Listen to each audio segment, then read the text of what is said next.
Buona giornata, ben ritrovati con il consueto appuntamento con il telegiornale di Antenna 3.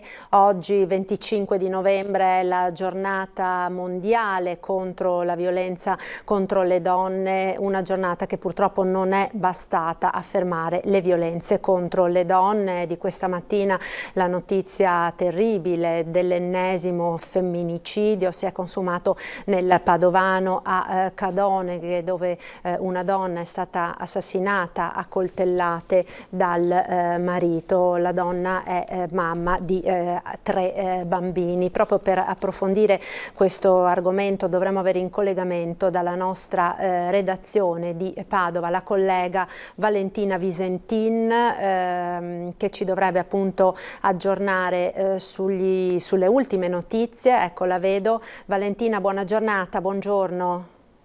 Sì, buongiorno, siamo appena stati a Cadoneghe dove, come hai detto tu Marta, c'è stato un femminicidio nella notte. Una donna marocchina di 30 anni è stata colpita mortalmente al petto con una coltellata dal marito 39enne, anche lui marocchino.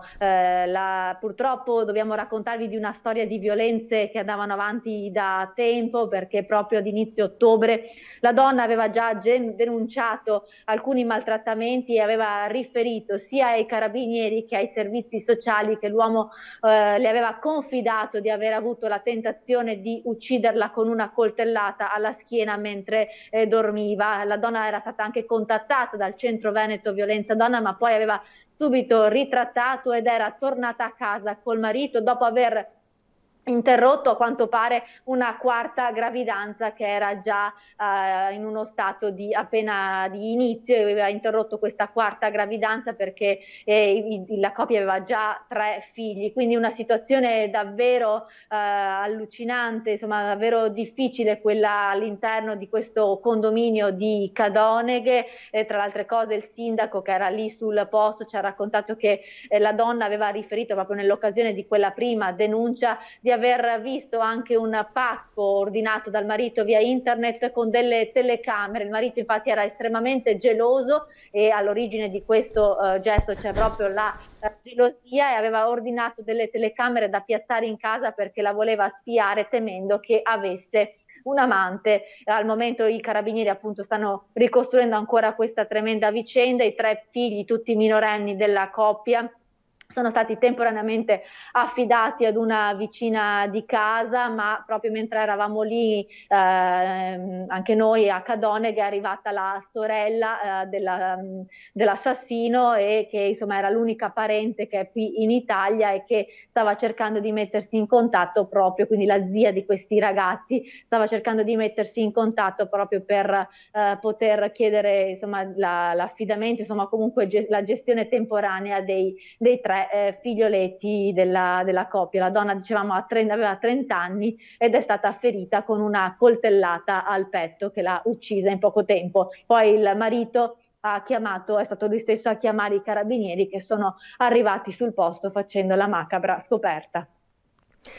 Grazie, allora grazie mille a Valentina Visentin per questo collegamento da Padova. Nella giornata mondiale contro la violenza sulle donne appunto dobbiamo registrare questo ennesimo femminicidio nel Padovano. Peraltro ce n'è stato un altro in Italia, in Calabria, in provincia di Catanzaro, quindi insomma un fenomeno, quello della violenza sulle donne, che allarmano un poco. Ne avremo modo di parlarne più avanti, intorno alle 12:15, con altre ospiti, proprio per fare il punto su questo argomento. Nel frattempo ritorniamo alla problematica del coronavirus. Come sempre alle 12:30 avremo il nostro collegamento con la sede della Protezione Civile a Marghera per fare il punto con il presidente della regione Luca Zaia sull'andamento dell'epidemia.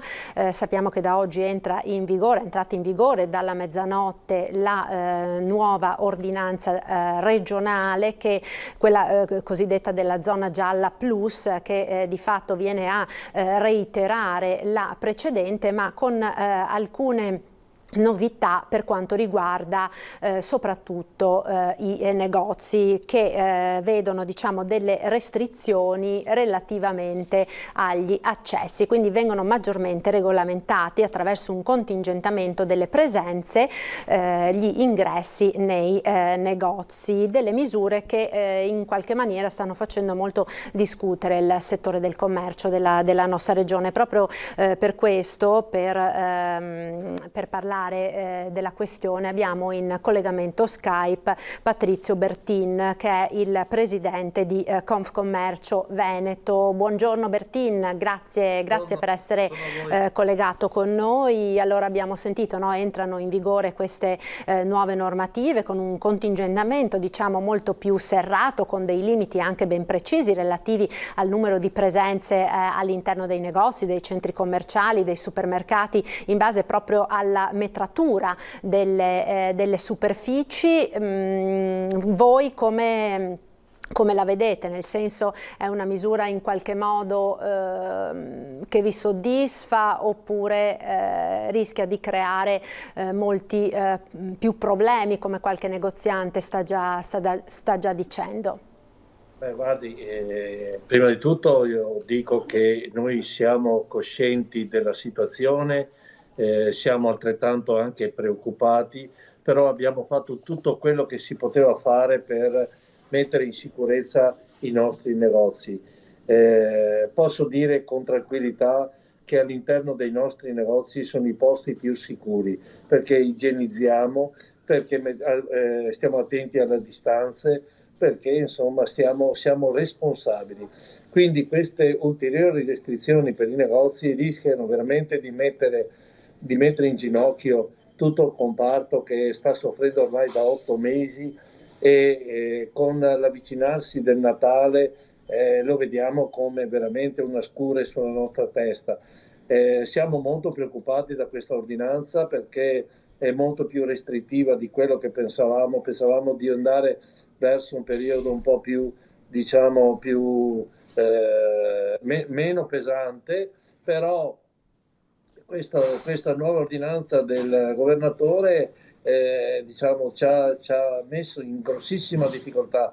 Io ieri ho ricevuto tantissime telefonate dai nostri associati che sono preoccupatissimi, perché tanti non ce la faranno a superare l'anno nuovo, cioè arrivare all'anno nuovo non ce la faranno proprio, e quindi è una situazione drammatica da questo punto di vista. Poi siamo anche ulteriormente responsabili anche della gente fuori dal negozio, a parte che vi dico che assembramenti non ne vedo e non ne ho visti, perché uno, anche se entra su un negozio di abbigliamento, minimo resta dentro mezz'ora per provarsi i capi, per vedere, per comprare in tranquillità, e se deve avere l'angoscia di uscire perché magari c'è qualcuno fuori che aspetta, diventa un dramma, e quindi la gente cosa fa? Pur di evitare questo tipo di situazione magari compra in altro modo. È quello che noi non vogliamo assolutamente che succeda. Quindi stiamo facendo una campagna per compra nel negozio di sotto casa, compra nei negozi di vicinato, manteniamo il nostro territorio vivo, rispettiamo anche questi commercianti che stanno soffrendo su una maniera impressionante. Però se poi sono queste restrizioni vanno a vincolare tutto questo, diventa molto difficile, molto difficile. Ecco, secondo lei, Bertin, però non potrebbe essere invece che in questo modo magari si incentiva proprio l'acquisto nei negozi, nel senso che se una persona si sente più sicura, si sente più tranquilla, gli ingressi sono contingentati, quindi so di non trovare ressa, so di avere meno probabilità, insomma, di incrociare altre persone durante gli acquisti, sono magari più portato ad andare ad acquistare nel negozio e non sulle grandi piattaforme online, come sta succedendo, insomma, ultimamente. Venerdì peraltro è il Black Friday, quindi sicuramente, diciamo, molte persone stanno pensando in queste ore di effettuare gli acquisti, magari i primi regali per Natale, o comunque di effettuarli adesso per cercare di risparmiare qualcosa. Guardi, io sarei l'uomo più felice del mondo se lei avesse ragione, ma purtroppo non è così. Conosciamo bene i nostri clienti e quindi è molto difficoltosa la cosa, entra uno alla volta. E dopo c'è anche un altro aspetto, perché questi negozietti sono di carattere o familiare, marito e moglie, o hanno una o due dipendenti, e quindi se ne entra uno alla volta basta una persona solo occupata nel negozio. Quindi cosa vuol dire? Che devi mettere in cassa integrazione i dipendenti, quindi ulteriore peggioramento della situazione contributiva. Quindi cioè, non è una cosa sostenibile dal mio punto di vista. Noi l'abbiamo esaminata, l'abbiamo pensata, studiata, abbiamo chiesto ai nostri esercenti, ai nostri associati come la vedono, e loro mi dicono che diventa un dramma, diventa un disastro, perché la gente evita di entrare proprio, non entra perché sembra che magari la zona più di contagio sia il negozio, se viene sempre penalizzato solo e sempre il negozio, quindi c'è questa situazione. Io so che il governatore ha fatto tutto il possibile per evitare le zone arancioni e le zone rosse, però in questo modo noi non abbiamo ristori, ci calerà molto il fatturato, ancora di più il fatturato, non abbiamo lavoro, metteremo in cassa integrazione, non oso pensare quando si libererà i licenziamenti, quanti nostri collaboratori saranno costretti a licenziare il personale, quindi è un dramma sul dramma. Ecco Bertin, quindi alla luce di queste cose che ha appena detto, voi avete intenzione di fare qualcosa, di avanzare delle ulteriori richieste? Il governo, peraltro, attraverso il sottosegretario veneto all'economia Baretta, si è impegnato nei giorni scorsi a ristorare con un ulteriore decreto ristori appunto anche le attività che soffrono maggiormente nelle zone gialle, quindi valutare diciamo, e tarare quelli che sono i ristori sulla base del calo di fatturato.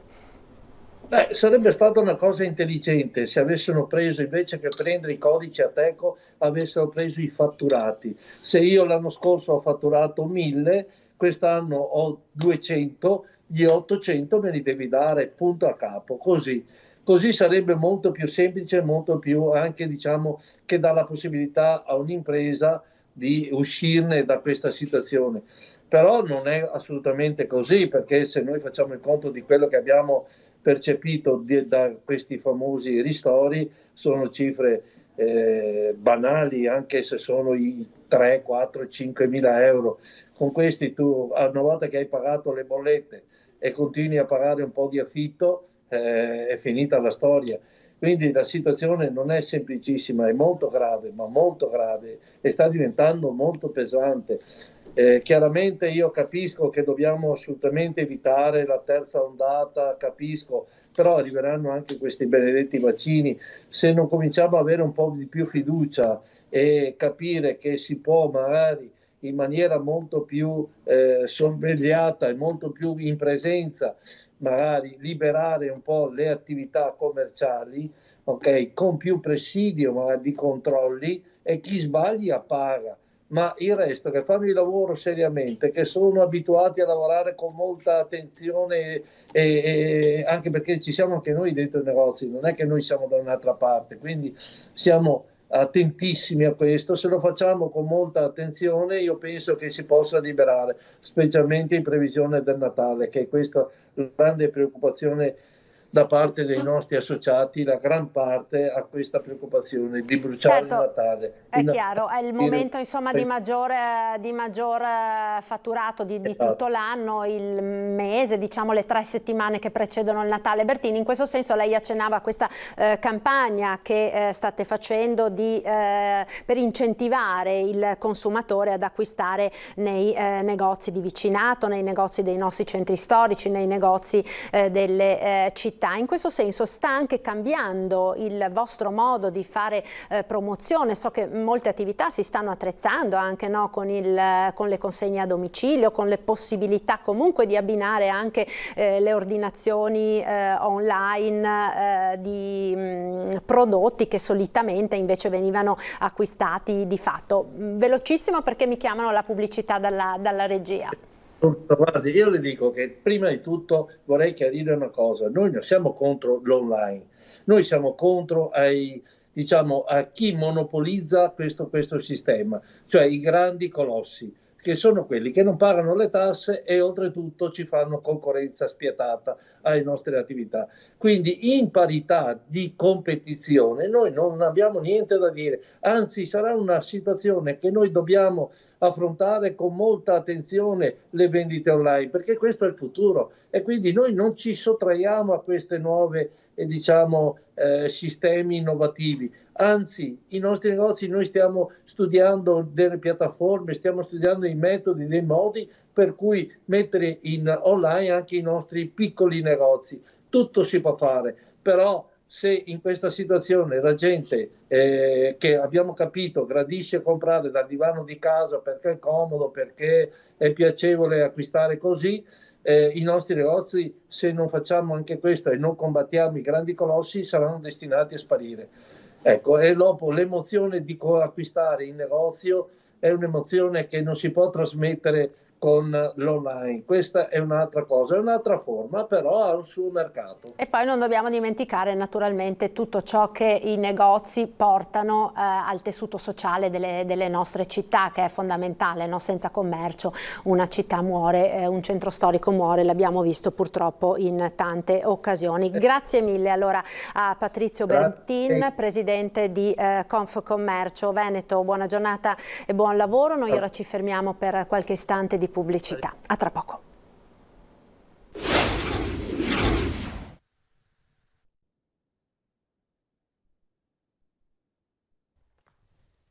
Eccoci nuovamente in diretta con la nostra edizione del telegiornale. Parliamo in questa parte appunto della nostra diretta della giornata internazionale contro la violenza sulle donne. È oggi il 25 di novembre ed è una giornata purtroppo tragica perché appunto l'abbiamo sentito in apertura, la violenza sulle donne non si è fermata con 2 femminicidi nel nostro paese, uno a Cadoneghe in provincia di Padova, l'altro in provincia di Catanzaro in Calabria. Poco fa il Presidente della Repubblica Mattarella ha definito emergenza pubblica la violenza contro le donne. Per parlare proprio di questo tema abbiamo in collegamento Skype Rita Giannetti, Presidente del Telefono Rosa di Treviso. Buongiorno Rita Giannetti, grazie per essere con noi. Tra pochissimo dovremo avere anche Stefania Barbieri, che è consigliera di parità in provincia di Treviso. Purtroppo Rita Giannetti, abbiamo sentito insomma queste notizie proprio stamattina che ci hanno veramente sconvolto. Come sia possibile, come sia diffuso ancora il fenomeno della violenza sulle donne con situazioni appunto tragiche e drammatiche come quella di oggi. Sì, buongiorno a lei e a tutte le ascoltatrici e gli ascoltatori. Come avete potuto sentire oggi, ma questa non è una novità di oggi, perché ogni 3 giorni in Italia viene uccisa una donna. E questo è il dato più grave in assoluto, che si associa alla gravità e alla numerosità dei maltrattamenti, degli abusi fisici, delle violenze sessuali, psicologiche, economiche che le donne subiscono quando nella loro relazione coniugale interviene e viene agita contro di loro la violenza da parte dei propri partner. Noi lo vediamo ogni ogni giorno sul numero di donne che si rivolgono a noi. In questo momento siamo già arrivate a una presa in carico di 174 donne, ma sono molte di più quelle che hanno chiamato, che ci hanno contattato per situazioni anche meno gravi, ma tenete conto che le 174 donne che fino alla settimana scorsa noi abbiamo preso in carico dal 1° gennaio 2020 sono tutte situazioni gravi di maltrattamenti, abusi fisici, psicologici, economici, per i quali le donne soffrono non da ora. Oggi abbiamo grandi mezzi di comunicazione che ci informano in tempo reale di quello che sta succedendo nel nostro paese, ma come ha ben detto il Capo dello Stato, il Presidente Mattarella, questa è un'emergenza pubblica, ma un'emergenza pubblica gravissima che non può essere solo ricordata oggi che è il 25 di novembre, ma va ricordata 365 giorni all'anno. Certo, e su questo siamo sicuramente, insomma, è molto importante, deve coinvolgerci un po' tutti nel nostro lavoro, includo anche noi naturalmente come organi di informazione, perché bisogna insistere su questi temi non solo in occasione ovviamente di una giornata. Vedo intanto che si è collegata Stefania Barbieri, consigliera di parità della provincia di Treviso. Buongiorno Stefania, grazie anche a lei per essersi collegata. Siamo di fronte dunque, come l'ha definita il Capo dello Stato, ad un'emergenza pubblica. Buongiorno a tutti, grazie per il collegamento. Sì, siamo di fronte a un'emergenza pubblica che purtroppo il Covid e la pandemia hanno inasprito, ecco, perché purtroppo anche la mancanza di lavoro, la perdita del posto di lavoro, come ben sappiamo, contribuisce ad aumentare non soltanto le violenze, ma anche la mancanza di denuncia da parte delle donne, perché ovviamente quando una donna non è autonoma economicamente, ovviamente non denuncia le violenze che subisce prevalentemente in famiglia. Abbiamo sentito prima Rita Giannetti e insomma, penso che meglio di lei il focus che loro hanno purtroppo sia effettivamente la realtà. Ecco, io quindi vorrei porre il punto proprio sul lavoro, perché è il mio referato, ma il lavoro è una condizione essenziale affinché la donna denunci e si svincoli da questo tipo di problema. Purtroppo la pandemia abbiamo visto che tipo di danni fa e quindi i dati che abbiamo sono sconfortanti, perché è stata presentata una ricerca da parte della CISL, una ricerca della CISL di Treviso Belluno proprio l'altro ieri sugli effetti della pandemia nel lavoro delle donne, e i dati sono veramente molto preoccupanti, perché c'è stato un crollo dell'occupazione femminile che dal 58% di occupazione è passata al 48%. Ovviamente il crollo non è stato parimenti anche nella situazione maschile, però al di là di questo voglio dire i dati sono veramente allarmanti. Io direi che se non componiamo l'accento anche sulle questioni del lavoro è un po' difficile trovare un modo per risolvere questi problemi. Sicuramente, certo, sicuramente, anche perché proprio questo è uno dei motivi che molto spesso induce le donne a non denunciare, il fatto di non avere l'autosufficienza economica, di dover dipendere dal marito, e quindi le porta magari a subire in silenzio. Purtroppo la cronaca ci racconta insomma tanti episodi di violenze che perdurano anche negli anni, ma non c'è poi solo la violenza fisica, ci sono anche tanti altri tipi di violenza ai quali le donne sono sottoposti, frutto anche di un clima magari di odio, spesso che viene anche, come dire, accentuato dai social. È proprio di queste ore la notizia di un attacco che c'è stato da parte degli hacker nel corso di un webinar proprio sulla violenza sulle donne che era stato organizzato da dei comuni della provincia di Treviso. Partecipava anche il telefono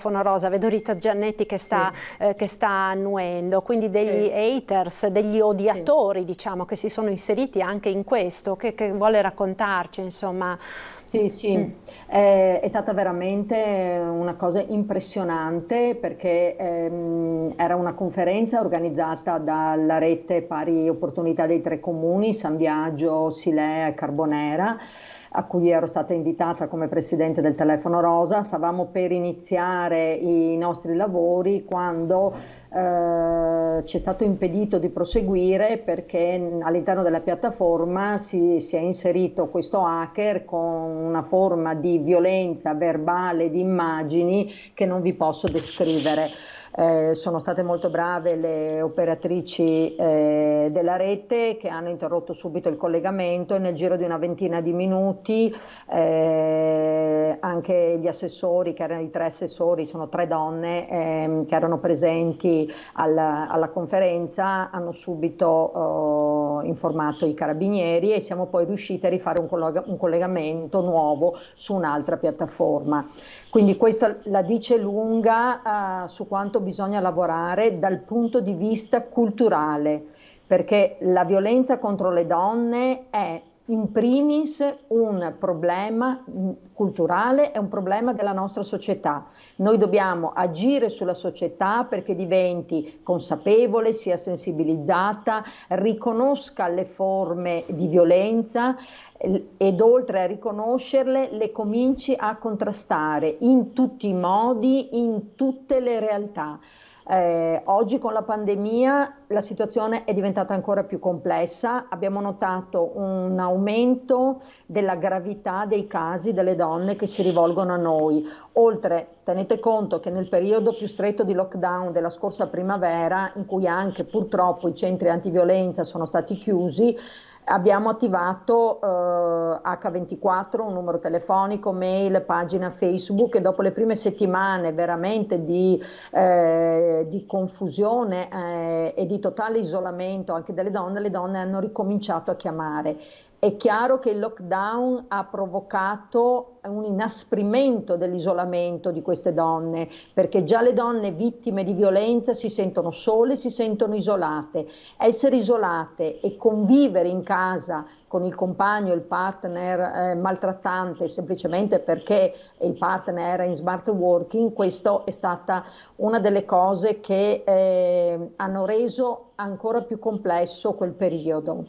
Le donne poi hanno ripreso a rivolgersi a noi, sono ritornate, abbiamo riaperto il centro antiviolenza, mantenendo rigidamente tutte le regole previste dalla pandemia, quindi colloqui su appuntamento, quello che stiamo tuttora facendo, ma abbiamo notato, come vi dicevo prima, che sembra che le violenze in questo momento si siano come maggiormente aggravate nei confronti delle donne. E credo che qui bisogna fare una forte azione culturale con le giovani generazioni, con le scuole. Oggi in questo momento non ci è possibile, però noi abbiamo lavorato prima fino a febbraio del 2020 anche con le scuole proprio per aiutare i ragazzi e le ragazze a ragionare sulle loro emozioni, su come controllarle e su come anche gestire una relazione che è una relazione d'amore quando inizia.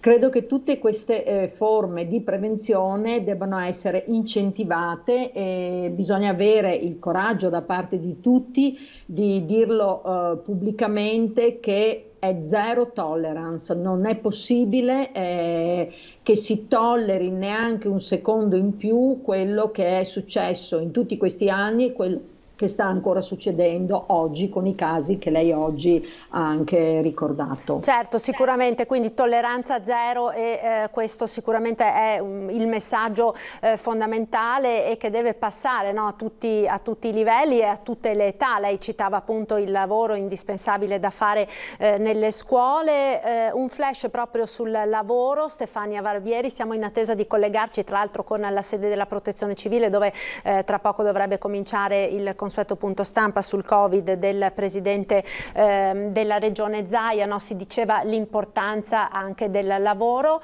No, sta per cominciare la conferenza. Io vi devo salutare, torneremo naturalmente a parlare di questi temi anche oltre la giornata, perché appunto, come dicevamo, è davvero fondamentale mantenere alta l'attenzione su questo tema. Grazie mille quindi a Rita Giannetti, Telefono Rosa di Treviso, e a Stefania Barbieri, Gualtieri, consigliere di parità della provincia di Treviso. Noi ci colleghiamo con Marghera, il punto stampa del governatore. L'assessore al lavoro Donazzani. È sicuramente un settore in difficoltà. Ho visto anche che c'è un'istanza per il tema del testing, cioè per coloro che entrano negli ospedali per poter fare il test, e mi sembra doveroso dare una risposta anche su questo fronte. Oggettivamente non ero a conoscenza del fatto che ci fossero, io penso che tutti quelli che entrano in ospedale debbano fare il test, punto, che lavorano in ospedale, cioè non c'è distinzione di ruolo. Se entri in ospedale, la messa in sicurezza degli ospedali passa attraverso anche questo, e loro ovviamente presentano un'istanza a queste lavoratrici per alcuni aspetti sottoscrivibile. Dopodiché vedremo di far fare un incontro con l'assessore Donazzani per i test, ne ho già parlato con l'assessore Lanzarini, vedremo di parlarne già domani in conferenza con i direttori generali. Oggi è la giornata, vedete, è giornata internazionale per l'eliminazione della violenza sulle donne, e ci tenevamo a dare anche noi un segnale. Vedete, c'è questa sedia che è un po' il monumento, no? A una visione di ricordo, la sedia rossa, e ricorda le vittime del femminicidio, delle donne che hanno perso la vita a causa del femminicidio. Iniziativa che abbiamo fatto in collaborazione con la Fondazione Ferrioli Onlus di San Donà. Quindi la sedia rossa sta a significare questo. Io voglio solo ricordarvi che 3.174 donne hanno attivato e si sono avvalse di un percorso specifico dei nostri centri antiviolenza nel 2019, e c'è da dire che c'è un dato un po' che inquieta, perché il numero di accessi nel 2019 sono stati 7.127 accessi, diciamo, di casi, e nel 2018 erano più di 1.000 in più, 8.464. Perché vi dico questo? Voi dite, ah bene, il problema si sta risolvendo, no? 1.300 casi in meno dal 2018 al 2019, quindi 1.300 casi in meno di notizie di persone che hanno subito violenza, non è purtroppo non ci dà lo spaccato del problema reale. Il problema reale è che c'è molto sommerso, si denuncia poco. Voglio ricordarvi che il 62% delle violenze che subiscono le donne le subiscono dai coniugi o dai compagni conviventi o dai compagni, e il 22% da parte di ex partner, di ex compagni, e quindi da azioni di stalkeraggio che poi si traducono purtroppo in atti di violenza estrema, di forte aggressione, se non anche ovviamente con l'omicidio, il femminicidio in questo caso. Guardiamola, filmiamola, fotografatela questa sedia, perché penso che sia doveroso ricordare tutte le donne che hanno perso la vita a causa del femminicidio. Vi do il bollettino. Sono 2.714.890 tamponi molecolari, sono 16.297 per l'esattezza, quelli fatti nelle ultime 24 ore, 16.297. I rapidi sono 837.947 e sono praticamente 30.000. In totale nelle ultime 24 ore abbiamo fatto 46.243 tamponi, ultime 24 ore 46.243 tamponi. Numero dei positivi è 130.000 dall'inizio di questa vicenda, più 2.660 nelle ultime 24 ore. Vedete che i positivi comunque hanno delle giornate in calo, ormai siete più esperti di me. Sull'isolamento sono 45.687, pensate, sono entrate in isolamento 7.275 persone. Vabbè, questi sono anche dati caricati magari in ritardo, non sono gli isolati delle ultime 24 ore.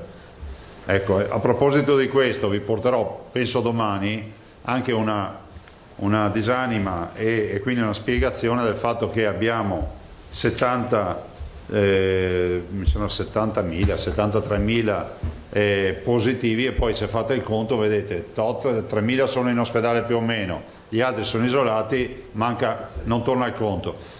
Il conto torna rispetto a tutta una spiegazione che vi ho fatto mettere nero su bianco, e che non torna, è vero che non torna, ma c'è una spiegazione perché non torna.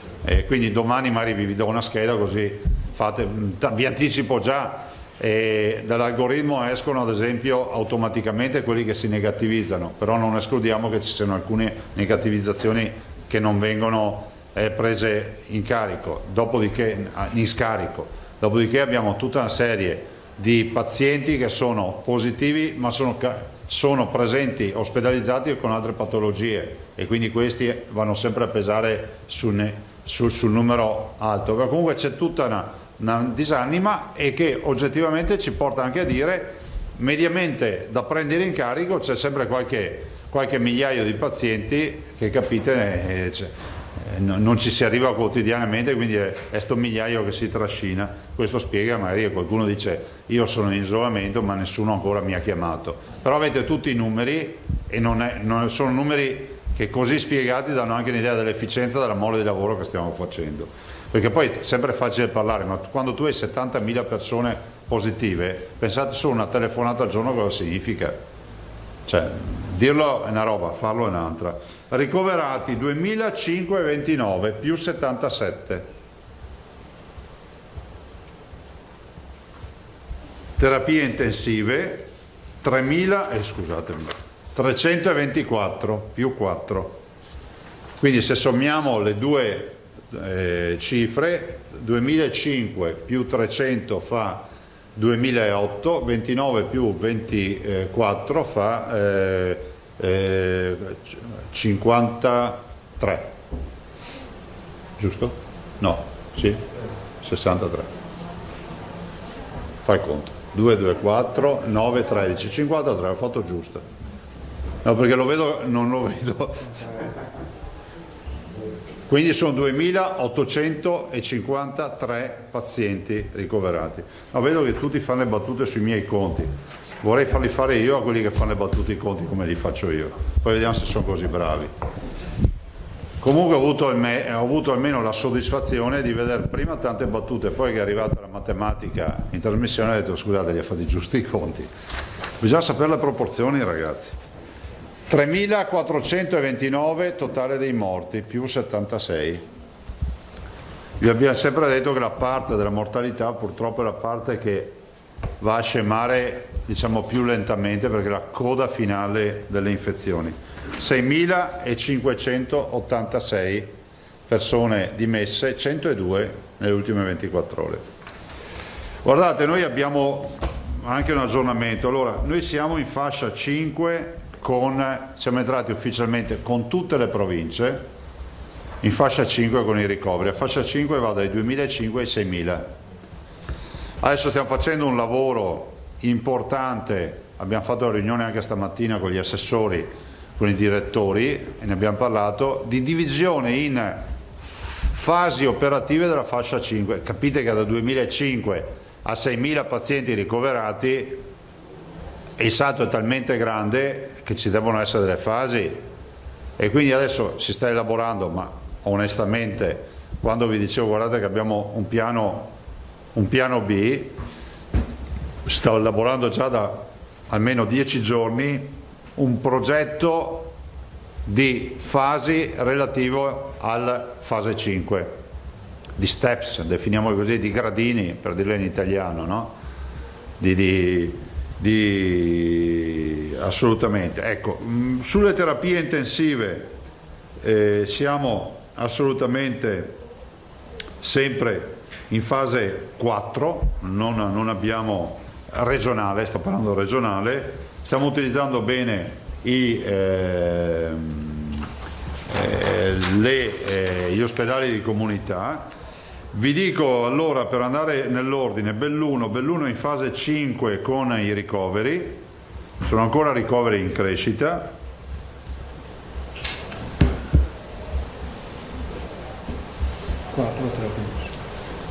Le terapie intensive sono in fase 4.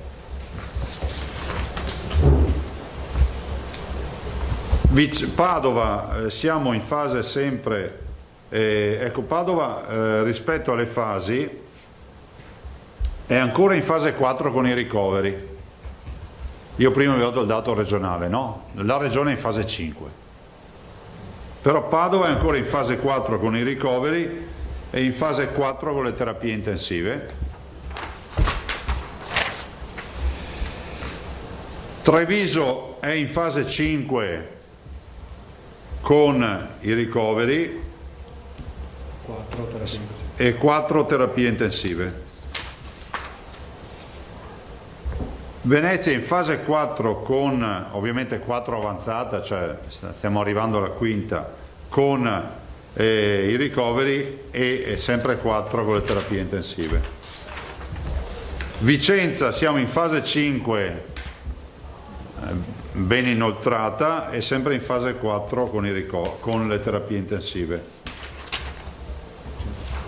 Verona stiamo entrando in fase 5, è proprio ai limiti. Ricoveri. Terapie intensive siamo in fase 4 con una tendenza ad andare in fase 5. Ecco, Verona sulle terapie intensive è quella che è più vicina a sconfinare sulle fase 5. Siamo poi al Rovigo che debutta in fase 4, debutta vuol dire che sta lasciando la fase 3 ed ha ormai i primi posti di fase 4 ed è in fase 3 con le terapie intensive, cioè sotto, fra l'altro con trend di calo. E poi abbiamo, li ho detti tutti, sì, li ho detti tutti. Vabbè, quindi la fase che stiamo vivendo è una fase importante, vi ho detto 2853 posti letto occupati che valgono 5 grandi ospedali più o meno, tanto per dare una dimensione di cosa significhi.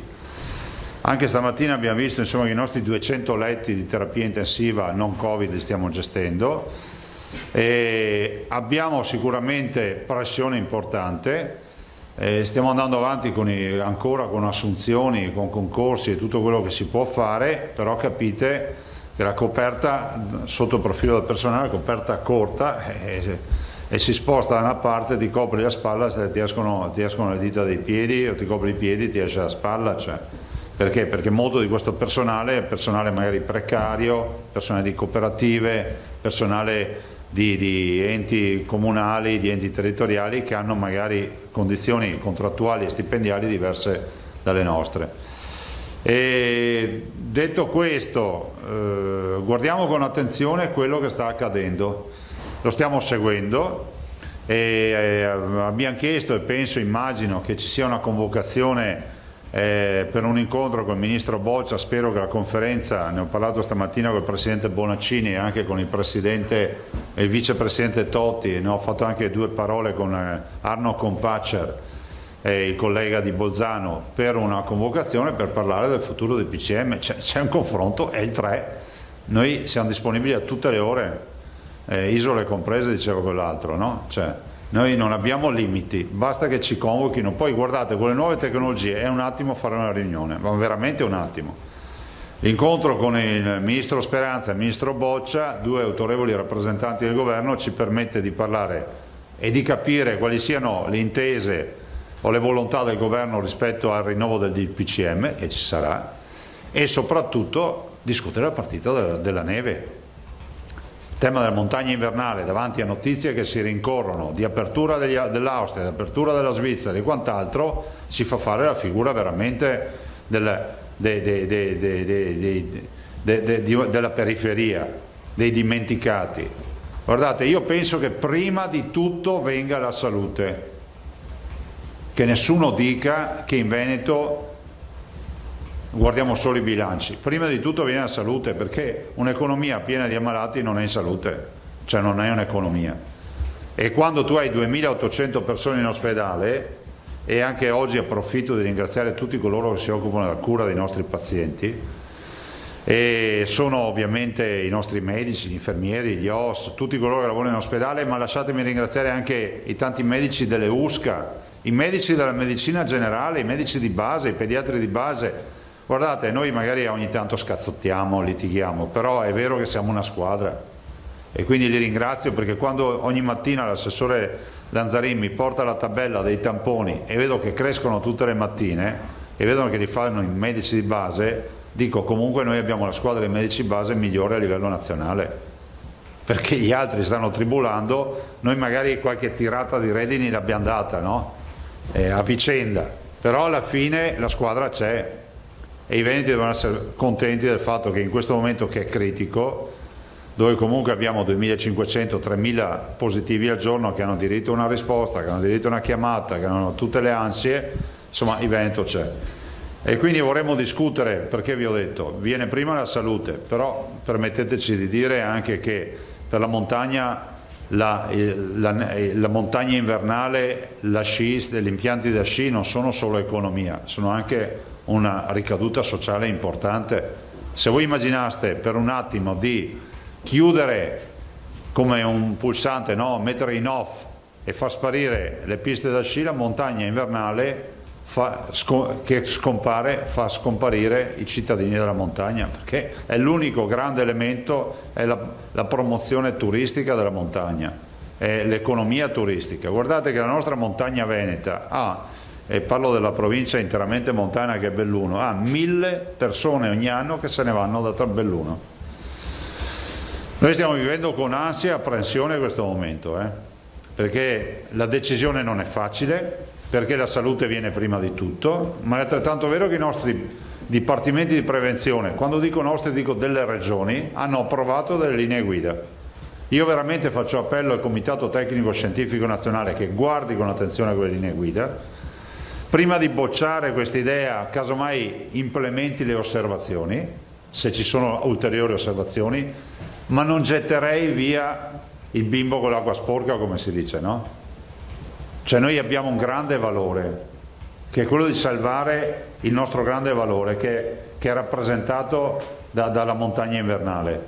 E questa non è una conta di voti, di numeri, di opportunità, di telefonate, è un fatto di civiltà. Se riusciamo a mettere in sicurezza questo servizio, che ha solo due problemi: l'assembramento all'impianto e il trasporto nella eventuale cabina, perché se tu vai con lo ski lift non hai nessun problema, no? Se ci vai con la seggiovia, tanto meno, perché sei all'aria aperta, seduto, male che vai c'è un convivente a fianco, ma ti metterai la mascherina, ce l'hai la mascherina.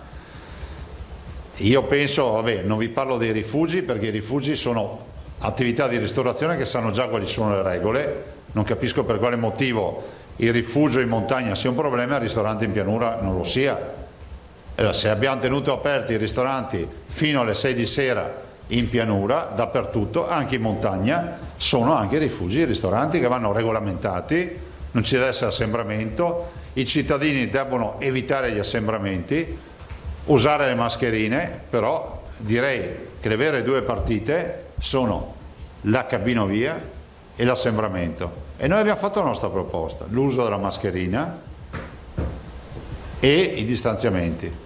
Se poi ci mettiamo tutti un po' di impegno, forse riusciamo a affrontare questo tema. Dopodiché, se si decide di chiudere, ci vuole certezza sui ristori. Guardate, è inutile che andiamo avanti con tante fantasie, gli algoritmi. Si prendono le aziende, si guarda il fatturato, si fa la proporzione in base ai giorni in cui quel fatturato non c'è, e poi dirai, vabbè, i costi variabili non ce li hai perché se non apri non hai i costi variabili, solo i costi fissi. Ti faccio uno sconto del 10, 20, 30, 40% del fatturato alla tedesca e così via. Il problema è che molte misure non decollano perché ormai non c'è più certezza sulla qualità del ristoro. Questo è il vero tema. Guardate che noi abbiamo un sacco di operatori che ci dicono: ma se ci fosse certezza del ristoro è meglio che ci chiudiate. Questo è il vero tema. Allora io veramente auspico che ci sia la riunione della conferenza dei presidenti.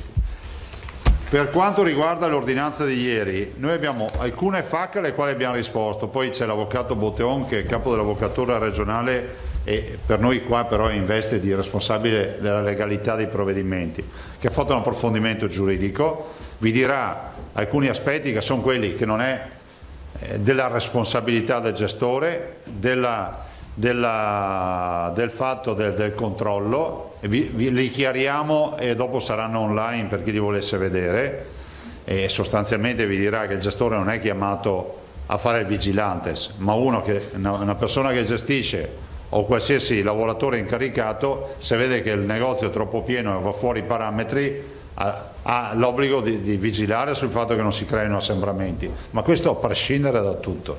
E l'altro, se c'è la coda fuori, non è che uno è responsabile della coda fuori, la responsabilità avviene se non metti i cartelli e non metti alcune indicazioni di base, ma ve lo dice lui. Invece voglio dirvi che rispetto all'ordinanza di ieri abbiamo fatto una scelta di accomunare il numero di clienti per metri quadrati per le medie e grandi strutture di vendita. Voi sapete che avevamo dai 250 metri e sopra, allora abbiamo messo un cliente ogni 20 metri quadrati per tutte le strutture di vendita. Resta fino ai 40 metri, prima avevamo 40 metri una persona, ecco anche qui non ce lo siamo inventati noi, questo è un DPCM in vigore, noi non possiamo andare in deroga a un DPCM, è un DPCM di aprile che prevede che ci sia un cliente fino a 40 metri quadrati.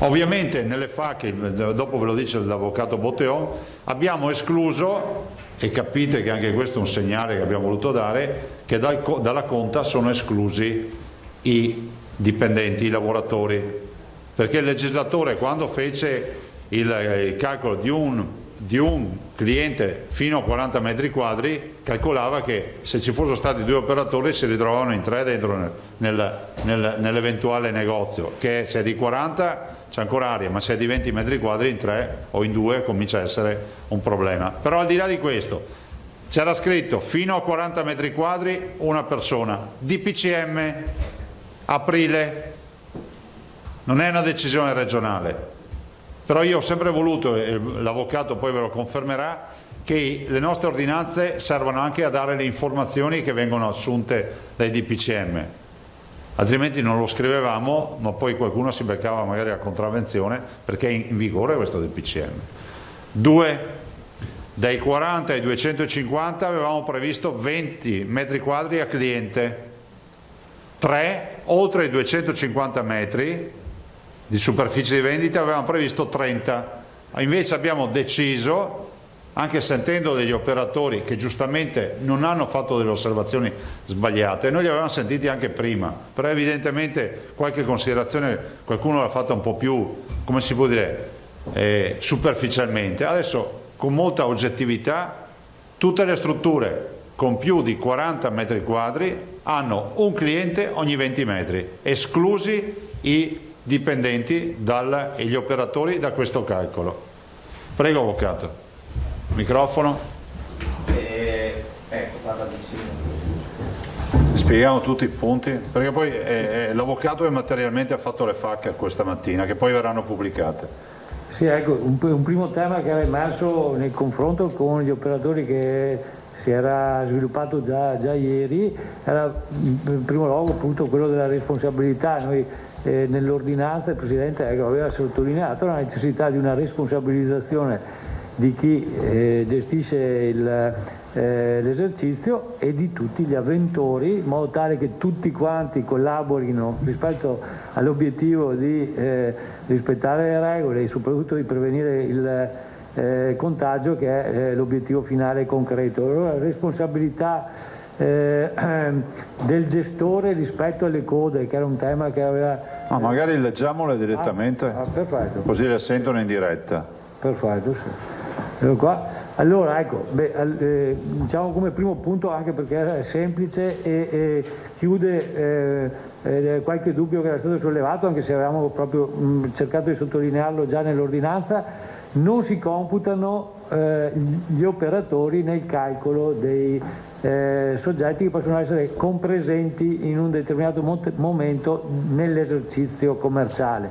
Tra l'altro si precisa che si tratta di esercizi commerciali, non gli esercizi, i servizi alle persone, altro tema emerso.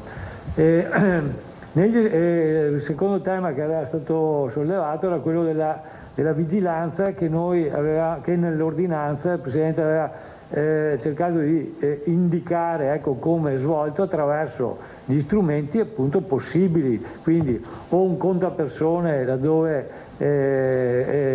già, come tra l'altro nell'esperienza risulta essere messo in atto, oppure abbiamo detto proprio personale, per ricollegare al gestore la necessità di una vigilanza. Ecco, allora rispondiamo chiaramente: la vigilanza sull'accesso deve essere svolta, questa è la domanda, da una persona appositamente dedicata e riservata a questo compito?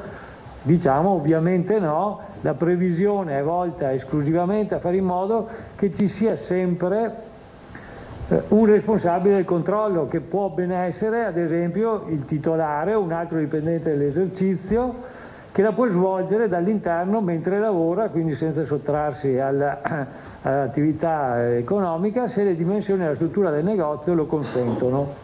Ecco. Con questo risottolineiamo quello che appunto in realtà appunto da aprile i vari DPCM richiedono. Quindi si chiede che il gestore o chi opera all'interno verifichi il numero dei clienti in modo tale che questo sia in linea con le previsioni anti-Covid.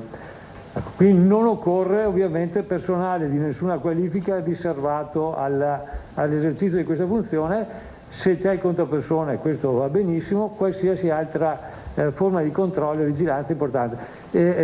Altra prescrizione assolutamente di fonte statale è quella dell'indicazione del numero massimo delle presenze. Questo è un obbligo già previsto dallo Stato e l'ordinanza lo riconferma.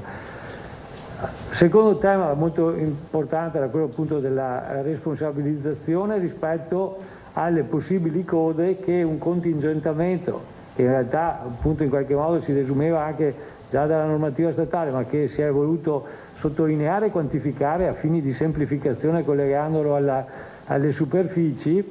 Ecco, responsabilizzazione dei gestori per quello che succede, diciamo, nello spazio antistante l'accesso, se ci sono questi gruppi di persone in attesa. Ecco, ci è stato chiesto: i gestori di esercizi commerciali rispondono per qualsiasi assembramento che si crei davanti ai negozi, per assembramento ovviamente intendendosi una compresenza di persone in contrasto con la normativa e quindi a distanziamento non regolare, senza uso di mascherina. Noi diciamo no, non c'è una responsabilità per quello che succede fuori, prima di tutto perché molto spesso si dice la parte esterna rispetto all'esercizio commerciale è su area pubblica e quindi l'esercente non ha la possibilità di intervenire in maniera diretta su quello che succede su uno spazio che è eventualmente sotto il controllo delle autorità. Quello che si voleva sottolineare è che il gestore che fa il possibile sulla sua proprietà, quindi negli spazi su cui ha disponibilità giuridica, per evitare le violazioni all'esterno del negozio, ad esempio utilizzando cartelli o avvisi, facendosi vedere periodicamente in modo tale da controllare, non risponde se la gente non rispetta le sue indicazioni. Quindi tutti siamo chiamati a fare diligentemente, esatto, con buon senso, quello che ormai da mesi sappiamo che è utile per tutti, non semplicemente obbligatorio, ma indispensabile per prevenire o abbassare i numeri che abbiamo visto. Grazie mille all'avvocato Botteon. Ovvio, se poi ci sono altri quesiti come questi risponderemo, a questo punto li diamo online. Considerate che la gittata di questa ordinanza è fino al 4, volutamente ieri abbiamo dato valenza dalle ore 24 di oggi e qui... Perché l'abbiamo pubblicata un po' tardi, quindi abbiamo dal 26. Dal 26? Sì, dal 26 proprio per dar tempo e per verificare gli ultimi aspetti. Comunque di stravolgimenti non ce ne sono, solo le le medie e grandi strutture di vendita che hanno un cliente per ogni 20 metri quadri. No, dalla mattina, cioè vuol dire da domani è operativa, diciamo dalla mezzanotte del 25, cioè di oggi, scatta l'efficacia. E vi ricordo che nelle strutture di vendita, quando noi diciamo una persona ogni 20 metri quadri, considerate che quei metri quadri sono anche occupati almeno per il 30% da scaffali, da banchi eccetera, e vengono computati sempre nella misura, la misura è lorda, per cui cioè vuol dire che poi non sarà una persona ogni 20 metri quadri, ma sarà una persona ogni 15-16 metri quadri, perché poi quel 30% viene calcolato come spazio libero, cioè vuoto per pieno, per capirci. Non so se mi sono spiegato bene. Detto questo, volevo dirvi, ragazzi, questo è un percorso che facciamo tutti assieme. Io vedo, c'è chi continua a dire fate lockdown, che è meglio lockdown, chi non vuole regole, chi dice, ad esempio oggi parlavo stamattina con un grossissimo gruppo dell'alimentare, anzi con 2 grossi gruppi, e mi dicono ma noi siamo organizzati, nel senso che addirittura abbiamo anche le poltrone per chi vuole attendere fuori, arrivano una coppia di persone anziane, uno entra e l'altro ha la poltroncina per accomodarsi, piuttosto che abbiamo i guanti, il gel, tutte ste robe, insomma c'è attenzione, bisogna che ci aiutiamo un po' come comunità, la perfezione non esiste. Dall'altro però vorrei ricordarvi che questo lavoro che abbiamo fatto assieme ancora oggi ci permette di dire che siamo in zona gialla. Siccome ogni tanto arriva qualcuno e dice nella zona rossa, nella zona gialla, arancione però fanno quello, cioè vorrei ricordarvi quali sono le regole di base della zona arancione, forse non ci siamo capiti. Chiusura dei confini comunali. Sapete cosa vuol dire? Vuol dire che non hanno magari deciso come noi di mettere un cliente ogni 20 metri quadri, ma vuol dire che il supermercato, tu non è che puoi fare 20 km da casa per andare al supermercato, ci vai nel tuo comune e se non c'è un supermercato nel tuo comune, appena fuori. Capite qual è la restrizione? Sono chiusi tutti i bar e tutti i ristoranti. E poi altre restrizioni che non sto qui a dirvi. Per cui io penso che questo lavoro con un po' di sacrificio, grande sacrificio, ma io non ho altre soluzioni, ci permette quantomeno di avere una mobilità, di avere libertà di movimento e di poter ancora mantenere in piedi le attività economiche per quanto possibile. Guarda, io non ho altre soluzioni, non ho fatto un master sul Covid, me lo sono trovato tra capo e collo assieme ai colleghi di giunta, assieme a tutti voi non avete mai pensato di fare giornalismo per occuparvi di una pandemia. E posso dirlo con una battuta, ma neanche i virologi. Cioè, virologi, generazioni di virologi hanno studiato le pandemie ma non le hanno mai viste. Ci sono state più guerre di pandemie. Pensate che noi possiamo dire che non abbiamo visto una guerra nei nostri territori, ma quelli che hanno visto la guerra non hanno visto la pandemia nei nostri territori. Chi ha fatto la seconda guerra mondiale, quelli della prima guerra mondiale hanno visto la spagnola, ma chi ha fatto la seconda o chi è nato dopo il 19 non ha visto pandemie. Noi l'abbiamo vista la pandemia e questa è come una guerra. Non sentiamo i rumori delle bombe, non vediamo i feriti per strada, ma è come una guerra. Guardate che 3.500 persone morte non sono nulla. E finitela col dire, lo dico a chi dice, ma comunque dovevano morire lo stesso, perché ci vuole rispetto per le persone. E comunque anche coloro che hanno comorbidità, cioè che hanno altre patologie, comunque se non avessero avuto il Covid non sarebbero morte così repentinamente. Questo lo dobbiamo dire. Ci vuole rispetto per la vita e rispetto per le persone. E lasciatemelo dire, anche rispetto per quelli che fanno di tutto per salvare la vita di queste persone. Noi diciamo con orgoglio che abbiamo dei centenari che abbiamo rimandato a casa. E se a qualcuno dà fastidio vuol dire che si trova nella comunità sbagliata. Perché questi vecchi sono quelli che hanno fatto grande la nostra comunità. Questi vecchi sono quelli che hanno emigrato. Sono quelli che oggi ci hanno permesso di avere questo benessere e ci vuole rispetto. E a proposito, faccio gli auguri a Domenico Michelet, che ha fatto 100 anni ieri, e che è un signore che ha un'età diciamo anagrafica di 100 anni, però biologica ce l'ha ancora di un uomo attivo, bravo, e come molti nostri centenari, quindi approfitto di fare gli auguri a lui, ci ha scritto, e quindi veramente auguri del cuore al signor Michelet. Prego, se avete domande. Di dov'è, Presidente? Cavoli, ci ha scritto di Conegliano. Conegliano.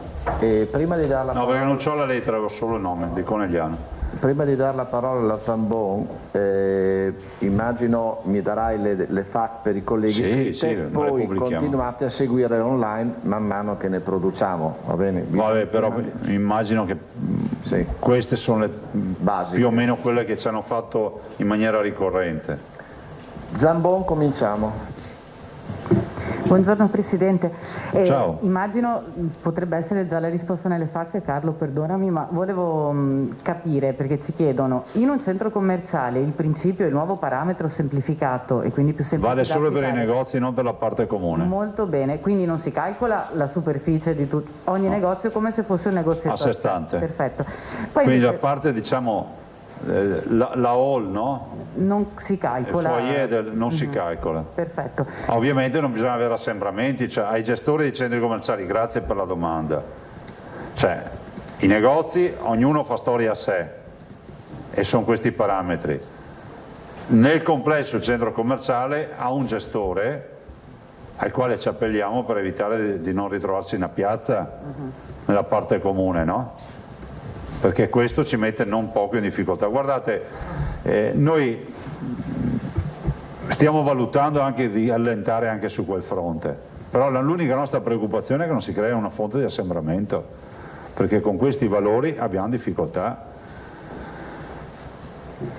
Se posso, un altro tema che di fatto lei ha già toccato ampiamente, ha detto i gestori degli impianti, se ci fosse una certezza sui ristori quasi quasi ci penserebbero. Credo sia un po' un tema che si sta sviluppando anche in altre categorie, in altre attività economiche. Vista la difficoltà c'è più di qualcuno che comincia a pensare. L'ho detto prima. Esatto, ma lei sente che sta cambiando un po' il polso, per cui si sta quasi quasi orientando il mondo economico a dire va bene, se dobbiamo stringere stringiamo, ma... Guarda, la verità è che se noi avessimo adottato il modello tedesco fin dal primo giorno, non avessimo corso dietro i monopattini e a contributi a pioggia, a bonus di qua e bonus di là, probabilmente avremmo affrontato subito con un piglio. Partivamo dal fatturato, garantivamo la cassa integrazione a chi restava a casa, c'è il blocco di licenziamenti, quindi facevamo una foto della situazione dal giorno stesso, provvedevamo a ristorare in percentuale sul fatturato reale, che c'è uno storico, ogni azienda ha uno storico, e lì finiva. La verità è che adesso se tu parli con le imprese dicono, ma cioè, ad esempio, non so, voi siete molto più in linea magari rispetto ad alcune informazioni, cioè i ristori promessi sono arrivati, non sono arrivati, alcune persone dicono che è arrivato qualche migliaio di euro, non lo so, non mi sento neanche di fare critiche, dico, sapete, il vero tema è che gli operatori non hanno un livello di fiducia oggi rispetto ai ristori che è assolutamente con 10 punti di domanda, e questo non aiuta, no? Se poi ci metti che regioni virtuose come la nostra, che fanno un'operazione di ordinanze mirate, che alla fine non è che hanno fatto ingressi a gamba tesa nell'economia, per cercare di accompagnare questa zona gialla fino alla fine, e poi ti ritrovi che non ti danno neanche i ristori, cioè capite che è difficile, però confermo che l'emendamento c'è. D'accordo, perché un bel giallo, grazie. Voi non lo trovate, ma c'è. Allora, il mio ordine da Prigioni, Salmaso, Emiliano, Fois e Giacomuzzo. Si scusa la collega Federica che oggi è impegnata. Che salutiamo. Buongiorno Presidente, Ciao. buongiorno a tutti. In questa riunione che appunto sollecitate, visto che c'è il DPCM il 3 dicembre, oltre al suggerimento per le misure per le aperture delle piste da sci o per gestire la montagna, avete anche altre indicazioni da presentare alla luce di quello che si sente che vorrebbe fare il governo? Ma Antonella, guarda, il DPCM lo scrive il governo. Sappiamo che uno dei temi è quello della montagna. Io ci aggiungo che un altro tema, l'ho sentito ieri sera in diretta da Bianca Berlinguer, sembra sia quello della scuola, del 9 dicembre, ma è una leggenda metropolitana, è vero? Non ve lo so dire. Qualcuno si degnerà di dirci qualcosa, perché comunque capite che se si apre la scuola c'è un tema di trasporti. Ho parlato anche stamattina con l'assessore De Berti per l'implementazione di tutto quello che è il trasporto, il tema della scuola che coinvolge l'assessore alla scuola, l'assessore Donazzani, insomma coinvolge la sanità, coinvolge la protezione civile, tutti. Per cui vorremmo capire cosa accade il 3. Cioè, sinceramente, avendo noi grosse responsabilità, non possiamo rimandare tutto alla conferenza stampa o alla diretta Facebook. Grazie. Prego. Albino Salmaso. Presidente, qui in tema di numeri non vorrei dare materia a Costa per farci... Ecco, quindi provo a fare due calcoli con lei, vediamo. Vai. Allora, se è vero che la Germania ristora al 70% le attività economiche con la perdita di fatturato e il nostro calo del PIL è stato del 12%, vuol dire che ci abbiamo rimesso circa, non so, 180 miliardi più o meno, no? 7 per 1, 7? Sì, no, se il PIL in Italia è 1.800 miliardi, il 10% sono 180 miliardi. Partiamo da questa base. Dare il 70% direi che non so se il nostro bilancio ce lo consenta, nel senso che hanno già stanziato 100 miliardi per i ristori, cioè come dire, per la cassa integrazione e per gli altri provvedimenti. La parte dei ristori alle partite IVA e ai lavoratori autonomi mi pare sia stata calcolata in questa maniera, sono 5-4 miliardi il primo provvedimento, ne hanno aggiunti altri, attorno a... No, ma soldi sono stati stanziati. Io non... È poca roba, voglio dire, cioè secondo lei abbiamo le risorse per riuscire... Ma non governo il paese, non lo so. Nel senso che io ti dico, io non ho proposto il 70%, ho detto il modello tedesco che comunque ha di andare in quota percentuale sul fatturato, questo dicevo semplicemente. In base all'attività. Che è l'unità di misura e poi in base all'attività giustamente. I costi dei dipendenti sono nell'altro fondo. Nella cassa integrazione. Quindi la cifra è molto più piccola. I dipendenti sono già ricompresi. Sì, diciamo che la parte dei costi variabili sparisce. Quelli dei costi fissi, che sono gli stipendi dipendenti, vanno in CIG, vanno in cassa integrazione, in cassa in deroga, in cassa integrazione, e quindi resta solo poi parte del fatturato che magari è rappresentato dall'utile e dalle produzioni. Ecco, allora qui c'è un tema politico che si apre, so che ieri sera appunto alla trasmissione con la Berlinguer le hanno chiesto il suo punto di vista, cioè il confronto in Parlamento sia sulla manovra complessiva di bilancio che sul ristoro, vede in questo momento il partito che lei rappresenta su una posizione estremamente rigida. È colpa del governo che non convoca un tavolo fino in fondo per accogliere le proposte dell'opposizione, oppure lei auspica che comunque ci sia un passo in avanti condiviso da tutte le forze parlamentari per arrivare poi ad un risarcimento più ampio che tenga conto di queste considerazioni, di questo modello? Ma guarda, su un provvedimento così strategico io penso che sia fondamentale trovare un accordo con tutte le forze presenti in Parlamento. Per carità, non si può rincorrere l'accordo estremo, però c'è una parte, diciamo, core, no? Centrale di visione che penso che si accomuni. Io poi non vi so dire quanti siano stati gli incontri, le discussioni, perché non partecipo a questi lavori e mi guardo bene da andare a occuparmi di attività che non sono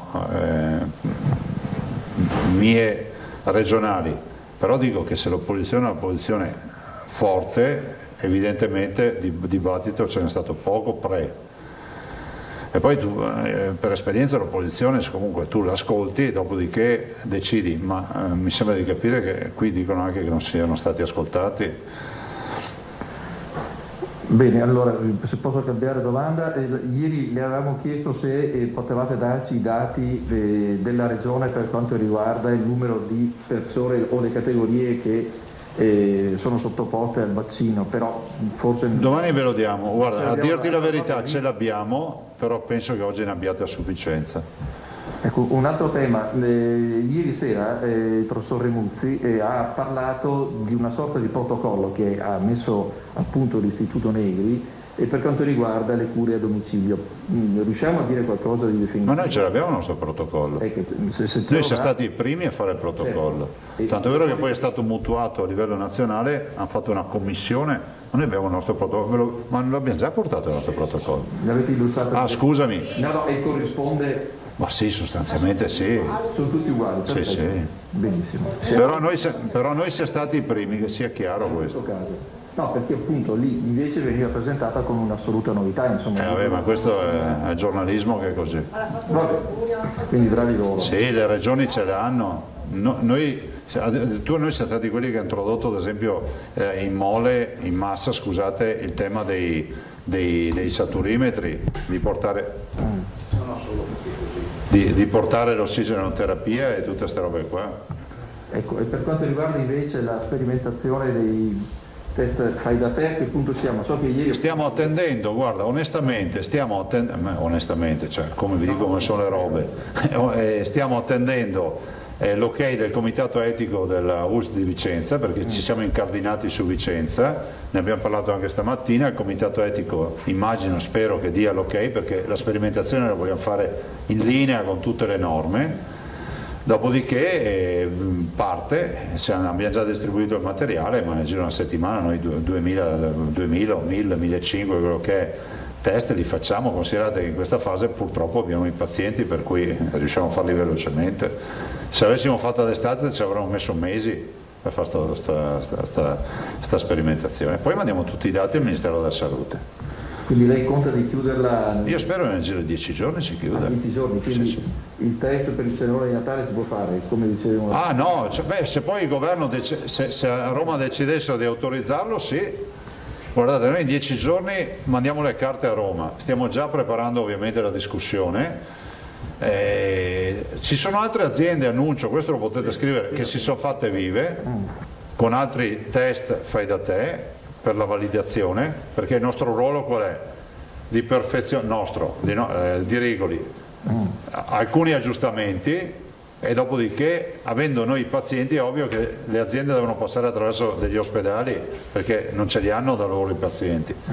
Però c'è più di qualcuno che si è mossa, anche grosse aziende. E alle obiezioni di chi dice appunto che è fondamentale invece inserire il biotracciamento?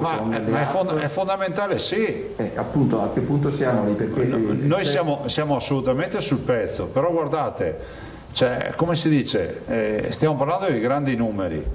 Il tracciamento sicuramente è la base di tutti i ragionamenti, però è anche vero che, come si può dire, se sei in mezzo al deserto e stai morendo di sete, non è che chiedi l'analisi dell'acqua, se qualcuno te la porta, la bevi. Nel senso che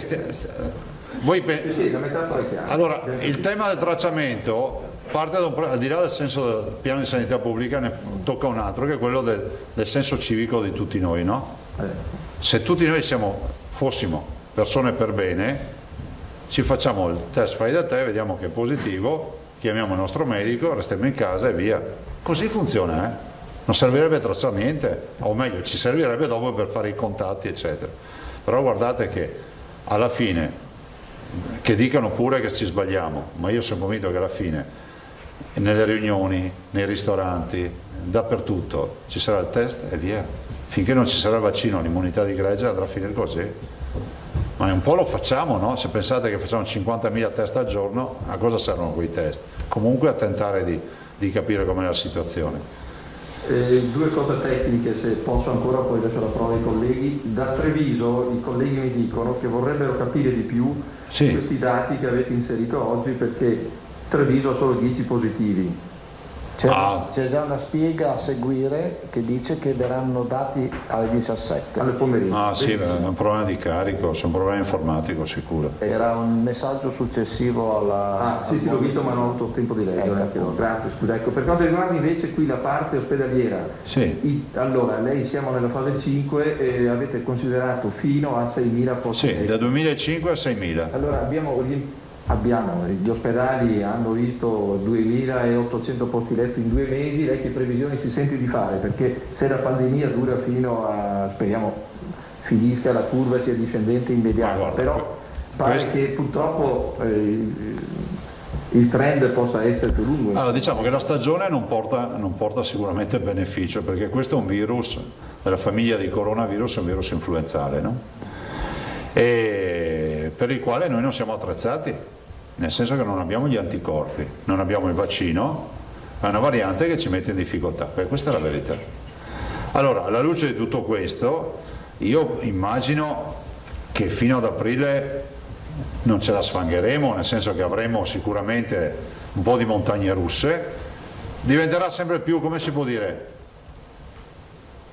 familiare gestire questi flussi, brutto dire ma sarà così, e dopodiché la speranza nel vaccino, una buona stagione. Sentivo ieri sera, anche voi l'avete sentito, no? Si dice ma alla fin fine forse, ma l'ho anche letto, forse una dichiarazione, anzi no, una dichiarazione che ha fatto Fauci, che ha detto che comunque probabilmente, no, dice probabilmente finiremo con la vaccinazione a fine 2021, ma sarebbe già un grande obiettivo, perché se tutti vaccinati a fine 2021 fermi tutti coloro che vogliono vaccinarsi entro fine 2021, no, non vorrei intasare i social di specifiche. No, ripeto che il vaccino non è obbligatorio, quindi se non te lo vuoi fare, non te lo fai, punto. Non devi preoccuparti di quelli che se lo vogliono fare. No, perché qui siamo arrivati al terzo stadio. Bene, se Albino ha finito, Emiliano, Fois e Giacomuzzo. Buongiorno a tutti voi. Guarda che c'è anche Curzio, c'è un pezzo che alza la mano. Te l'ho visto, perdonami. Vai Emiliano. Allora, ho girato questa mattina una richiesta d'aiuto proprio all'assessore Lanzarin da parte di alcune mamme del Bassanese. Spero che naturalmente la regione, e conosco appunto l'assessore, so che controllerà quanto accade.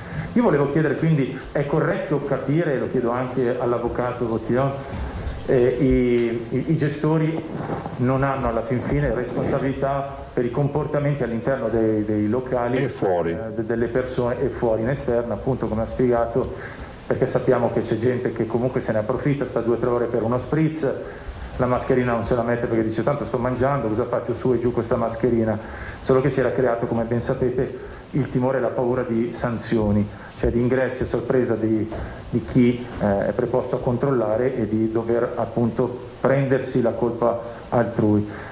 Sì, scusa se mi permetto, avendo io anche l'iscrizione al REC, cioè non è che tu eserciti in un locale pubblico e a prescindere da tutto quello che succede non c'entra niente con la tua vita. Perché l'ubriaco, il minore, lo spaccio, e le aggressioni, l'orario, cioè non è che tu dici ma io il bicchiere era pulito, il servizio è stato impeccabile, per esempio i film in western, no? Che toglievano la bottiglia dal banco mentre si sparava, cioè non sai che funziona così. La paura però era fino a che punto? No, vabbè, ci vuole sempre, guarda, quando si fa economia c'è una figura che io vorrei conoscere un giorno, il buon padre di famiglia, è la figura del buon padre di famiglia, nei libri di economia c'è sempre scritto, si comporta come un buon padre di famiglia, è diritto, no? Il codice civile. È il codice civile, la figura del buon padre di famiglia, cioè dove tu eserciti devi avere la condotta del buon padre di famiglia. Cosa diresti a un tuo figlio? Mettete la mascherina, non sta a spaccare tutto, non sta a fare assembramenti, cioè non vorrei che sto estranearsi dalla situazione fosse la legittimazione, tanto è Eseori che ha deciso di fare così, no, e che non vuol dire che il gestore deve fare il poliziotto, però c'è un minimo di moral suasion, definiamola così. Prego. Posso? Ecco, una precisazione. Ecco, le disposizioni di ieri riguardano in realtà specificamente gli esercizi commerciali, che sono una cosa diversa dai bar e Certo, la paura nasceva proprio invece da questa categoria. Appunto, no. Il contingentamento riguarda gli esercizi commerciali. L'ordinanza si occupa, ma su richiesta degli stessi gestori, Presidente, e anche degli avventori che si siedono, che si abbassano la mascherina e per sì, ce l'hanno chiesto ai gestori. Ecco, per dare una mano a loro si è previsto proprio l'obbligo di tenerla in utilizzo per tutto il tempo in cui non si consuma. Della conversazione, cioè bevuto il caffè ti metti le mascherine e continui a parlare. C'è anche questa è una richiesta che i gestori ci hanno fatto. Sì, sappiamo però che siamo anche italiani, bravi veneti, bravi tutti, ma sappiamo sempre che quando si fa una regola, quando si detta, ci sono poi quelli siamo che anche non la rispettano, però, dai. E i gestori avevano questo timore. Nulla. Mi permetto di riportarla su un tema caldo, sicuramente quello della scuola, glielo dico anche da padre, è un rischio altissimo. Sembra, nonostante l'impegno di tutto il personale che è innegabile, spesso la guardo come una bomba a orologeria il mondo della scuola, sappiamo di classi in quarantena, sappiamo insomma quello che sta avvenendo. Io mi chiedo come ci siano, come possano esserci appunto gli estremi per una riapertura. Vorrei sentire proprio da lei. Per me ad oggi è una leggenda metropolitana Emiliano, cioè non c'è nessuna proposta o evidenza formale e neanche oggetto di discussione. L'ho sentita anch'io in TV.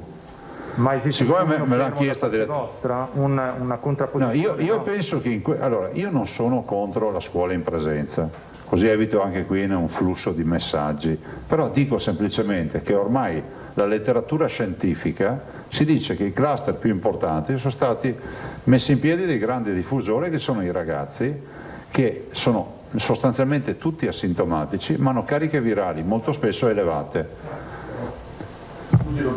Prego. Però in Francia e in Spagna, e anche in Spagna. La scuola continua. Allora, come fanno a conciliare le due cose?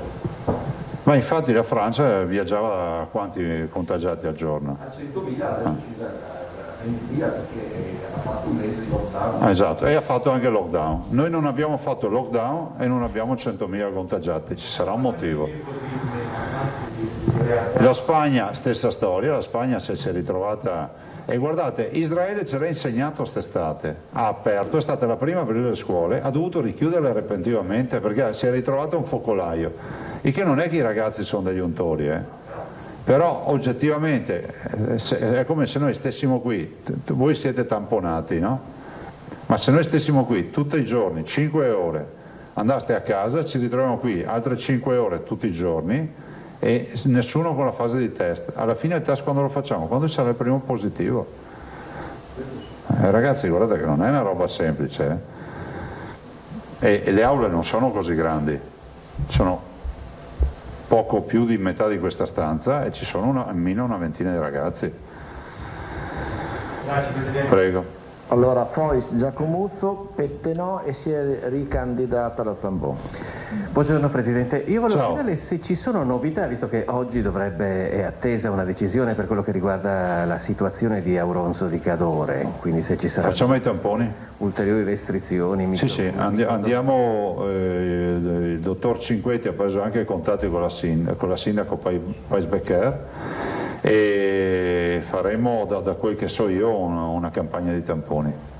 Invece nelle valli su, ne abbiamo parlato stamattina, nelle valli su della Valle dell'Agno, stiamo ancora attendendo perché ci sono nuovi dati che sembrano darci un trend diverso, in diminuzione. Però non escludiamo sulle valli dell'Agno delle restrizioni ulteriori. Definiamoli, a voi piacciono queste notizie, no? I mini lockdown, ma chiudere i bar, quelle robe lì, insomma, nel senso che come è accaduto per i 3 comuni del Comerico, diciamo situazioni molto mirate e circoscritte a delle contrade, a delle realtà dove c'è magari più infezione. Una microzona rossa quindi. Sì, microzone rosse. Il vostro riferimento è il dottor Pavesi. Sì, mi si dice per un attimo. scusate, mi inserisco velocemente, il trend di diminuzione è sensibile? Sì, guarda, stamattina parte della riunione è stata fatta proprio su questi microcluster che abbiamo in giro per il Veneto. Oggi guardate, il Veneto è in una fase assolutamente adesso di crociera, no? Le turbolenze ce le abbiamo, ma per ora le teniamo bene. Abbiamo un pensiero che è quello delle case di riposo, questo ve lo dico perché anche stamattina l'assessore Lanzarin ha sottolineato l'aspetto delle case di riposo, perché le case di riposo restano sempre il luogo ideale per il virus. E quindi c'è un tema anche di socialità da parte degli ospiti che viene negata in questa fase, che non è irrilevante. Mi scusi Presidente, il calo riguarda la Valle dell'Agno o anche Auronzo? Agno. Solo Agno. Per cui Auronzo, diciamo che Auronzo deve avere, vogliamo anche capire cosa stia succedendo, per cui secondo me una campagna di tamponi, io lo sto suggerendo da un bel po' di giorni, ci vuole. No. Dopo se serve si fanno anche micro chiusure, però come abbiamo fatto nei 3 comuni del Comelico, però in questa fase i tamponi. Ma comunque abbiamo dato carta bianca al Dipartimento Prevenzione della ULS 1, quindi Rasi e Cinquetti il direttore, che prendano le misure, così vale lo stesso per Pavesi. Quindi possiamo attenderci qualcosa nel giro di 1 o 2 giorni? Sì, prego. Volevo anche chiederle riguardo alle novità che sono state illustrate prima sui negozi. Ci chiedono immediatamente: i negozi superiori a 200 metri quadri devono rimanere chiusi il sabato? Ancora sì. Stiamo anche... Sì, 2,50 scusa. Sì, medie strutture di vendita 2,50 e poi le altre. Considerate che questo inserimento delle misure, cioè clienti a metro quadro, è anche un elemento per noi per vedere se funziona, perché se ci fosse una tenuta non ci sarebbe nessun motivo per tenerli chiusi, ve lo capite da soli, no? Perché guardate che noi quando abbiamo tolto gli assembramenti nei centri commerciali e in queste strutture evitiamo che l'assembramento si crei dentro il negozio, cioè, se uno si mette a chiamare l'influencer del momento, a presentare il libro del momento e riempie la sua struttura di vendita di 1000 metri quadri con 1000 persone, come accadeva una volta, capite che diventa difficile gestirla. Certo. Quindi è un test, diciamo, che prelude una possibile apertura anche di sabato. Nulla accade a caso. Dai, andiamo avanti. Giacomuzzo, Pettenò, Zambò. Però ad oggi non possiamo impegnarci per nulla, ragazzi. Tornando, mi focalizzo su quello che sta accadendo nella Valle dell'Agno. Se dovesse esserci, come pare, a breve mini lockdown, è il sindaco che firma l'ordinanza o lei? No, li facciamo con i sindacali, se serve io le firmo, non c'è problema. Ma i sindaci sono tutte persone collaborative e approfitto per ringraziare l'ANCI. Lo faccio perché veramente i sindaci sono in prima linea come noi e soprattutto anche con l'ansia di sapere di avere dei contagiati in giro per il comune, e i sindaci, ovviamente il dottor Pavesi poi coordina con la prevenzione le eventuali misure, sempre in maniera coordinata.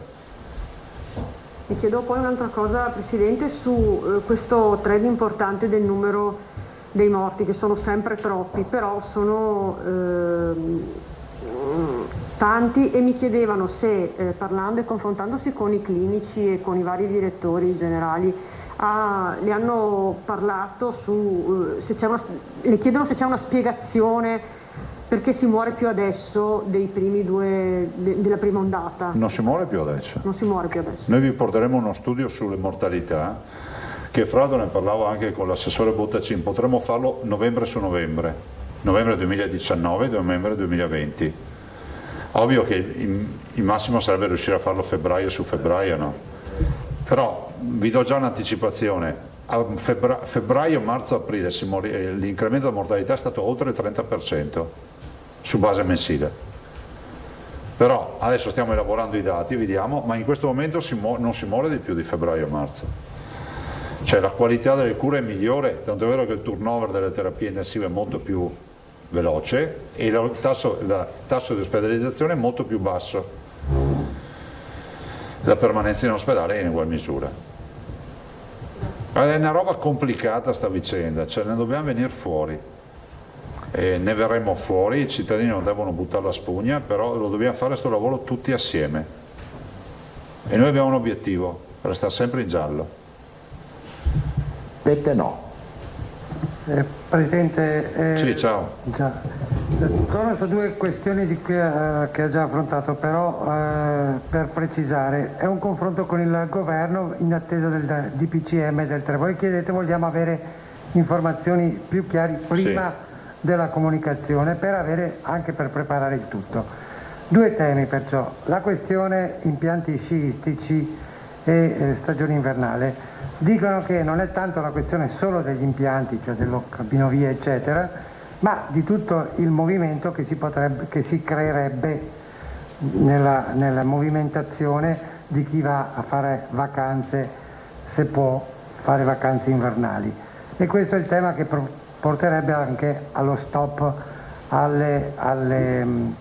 dare l'ok all'avvio della stagione turistico invernale. Su questo tema voi siete pronti a dire no, si deve fare in ogni caso, o si chiude o si apre, non ci sono alternative, e anche le strutture che devono prepararsi devono saperlo per tempo, ovviamente, per avere tutte le possibilità di mettere a punto. No, noi come Regione abbiamo presentato le linee guida, il CTS dovrà esprimersi. Io inviterei al fatto che questa espressione sia anche propositiva, di dire vabbè, invece di dire no, dici quali altre misure. Voglio ricordare che se oggi fossero aperti gli impianti, l'ordinanza della Regione del Veneto che prevede il no agli assembramenti nei centri storici, località eccetera, ti evita di andare a farti la passeggiata in ammassamento nel corso principale della città turistica invernale. Io penso che insomma il vero tema è capire se si rischia e quanto si rischia, come con tutte le cose, guardate, anche uscire di casa, andare a lavorare tutti i giorni c'è una dose di rischio. Il mio pensiero va ai lavoratori, ovvio, dobbiamo capire qual è il punto di equilibrio, guardando in faccia la realtà. Prima viene la salute, punto. Appunto, è proprio per questo che poi è scoppiata la polemica, nel senso che dicono prima la salute, perciò guardiamo a quello che è successo nei mesi estivi, il liberi tutti. Ma cosa è successo nei mesi estivi? Nei mesi estivi che appunto il trend era assolutamente in discesa, e perciò dicono che non c'è stata un'attenzione particolare, qualcuno annota, per evitare poi la possibilità che il virus riprenda con vigore. Ecco, io penso una cosa, lo dico, magari sarò smentito da tutti gli scienziati, penso che durante i mesi estivi di controlli contro gli assembramenti, cioè di comportamenti consoni a evitare assembramenti, non se ne sono tenuti, assembramenti in spiaggia, assembramenti nei locali, assembramenti nei bar e tutto. Da qui a dire che potevamo eliminare il virus, e oggi c'è perché abbiamo fatto gli assembramenti d'estate, ne passa molto, perché ci hanno spiegato che non è proprio così. È come dire quest'anno abbiamo l'influenza, quest'estate siamo andati tutti al mare. Non funziona così, perché naturalmente noi abbiamo visto che eravamo ancora con la coda del lockdown, senza assembramenti, che le curve facevano così. Dopo abbiamo fatto gli assembramenti, le curve continuano ad andare giù, la verità è che abbiamo cominciato a vederla timida ripresa verso fine agosto, questa è la verità, perché noi luglio e agosto, cioè a metà agosto, noi in ospedale a Padova, che è il primo che si riempie, non avevamo pazienti, quindi 2 mesi con il virus, con gli assembramenti, senza infezioni, vuol dire che il virus lavora di più nella fase invernale. Vi ricordate quando dicevo fateci votare presto e tutti vogliono andare a ottobre? Secondo voi a ottobre potevamo andare a votare? Mi dava carica vita se andavamo avanti così. Quindi è un vantaggio, ho lavorato per l'opposizione, durerò poco. L'altro tema è quello della scuola, che è sempre un problema che deve decidere poi il governo, però c'è un aspetto che poi interessa anche le strutture regionali, nel senso che lei dice è meglio continuare adesso con la didattica a distanza, però prima o dopo, e si spera prima, le scuole devono riprendere a livello con la didattica all'interno delle aule scolastiche. Il problema, è stato detto, non è tanto forse dentro la classe, ma è l'arrivo di ragazzi e insegnanti, di chi porta anche e poi riporta a casa magari problemi che si creano. Il problema è creare perciò tutto un sistema che funzioni. Come si deve fare? E non è che come al solito si parla e si è poi in ritardo nell'arrivo a definire un'apertura delle scuole con maggiore sicurezza, non solo all'interno delle scuole, ma in tutti i servizi che ci sono attorno al sistema scolastico? Ma guardi, io dico, penso che non ci sia un cittadino, studenti compresi, che sia contrario alla scuola in presenza. Siamo tutti per la scuola in presenza. Primo. 2. La scuola non è una competenza regionale, è totalmente competenza del governo. 3. La scuola chiusa oggi con didattica a distanza è stata decretata da un DPCM. 4. Condivido anch'io che sia chiusa in questa fase. 5. Penso che sia, secondo me, sbagliato dal punto di vista proprio sanitario aprire il 9 per chiudere a Natale per poi riaprire. Concentriamoci su una data, è il 7 di gennaio che bisogna aprire, cerchiamo di accompagnare questo percorso, ovviamente guardando parallelamente l'andamento dell'infezione, perché se tu hai ospedali pieni, aprire la scuola vuol dire veramente fare la roulette russa, ma non per questi ragazzi che comunque avranno infezioni o positività come asintomatici, ma per tutto quello che potrebbe essere la circolazione del virus. Il sistema attorno che deve essere messo a punto? Ma sai, il sistema attorno, guarda, noi abbiamo avuto dei cluster ospedalieri di infezione portate da fuori, cioè è inevitabile che ognuno di noi fa la non vita, no? Allora, se la fai come la faccio io, che vengo qui, incontro voi, quindi i miei contatti siete voi e mia moglie, fine. Io non incontro nessun altro, faccio tutti gli incontri anche stamattina in videoconferenza, però non tutti possono fare la vita che faccio io o così ristretta nei contatti. Pensate agli operatori, pensate a chi ha lavori, un barista, un ristoratore. Allora, proprio per questo come facciamo a controllare cosa fanno tutti i cittadini? No, ma dicevo rispetto ai trasporti pubblici, so che l'assessore De Berti si è attivata ed è pronta stamattina li ha incontrati fra l'altro, per fare in modo che ci sia tutto l'indotto di bus turistici, dei privati eccetera. Però anche qui questo è un problema che viene prima come organizzazione, ma viene dopo, perché il primo è capire dal punto di vista sanitario è un rischio o no riaprire? Allora noi stavamo a casa da scuola, non avevamo la didattica a distanza, non avevamo niente, ma proprio niente, non si aveva a distanza.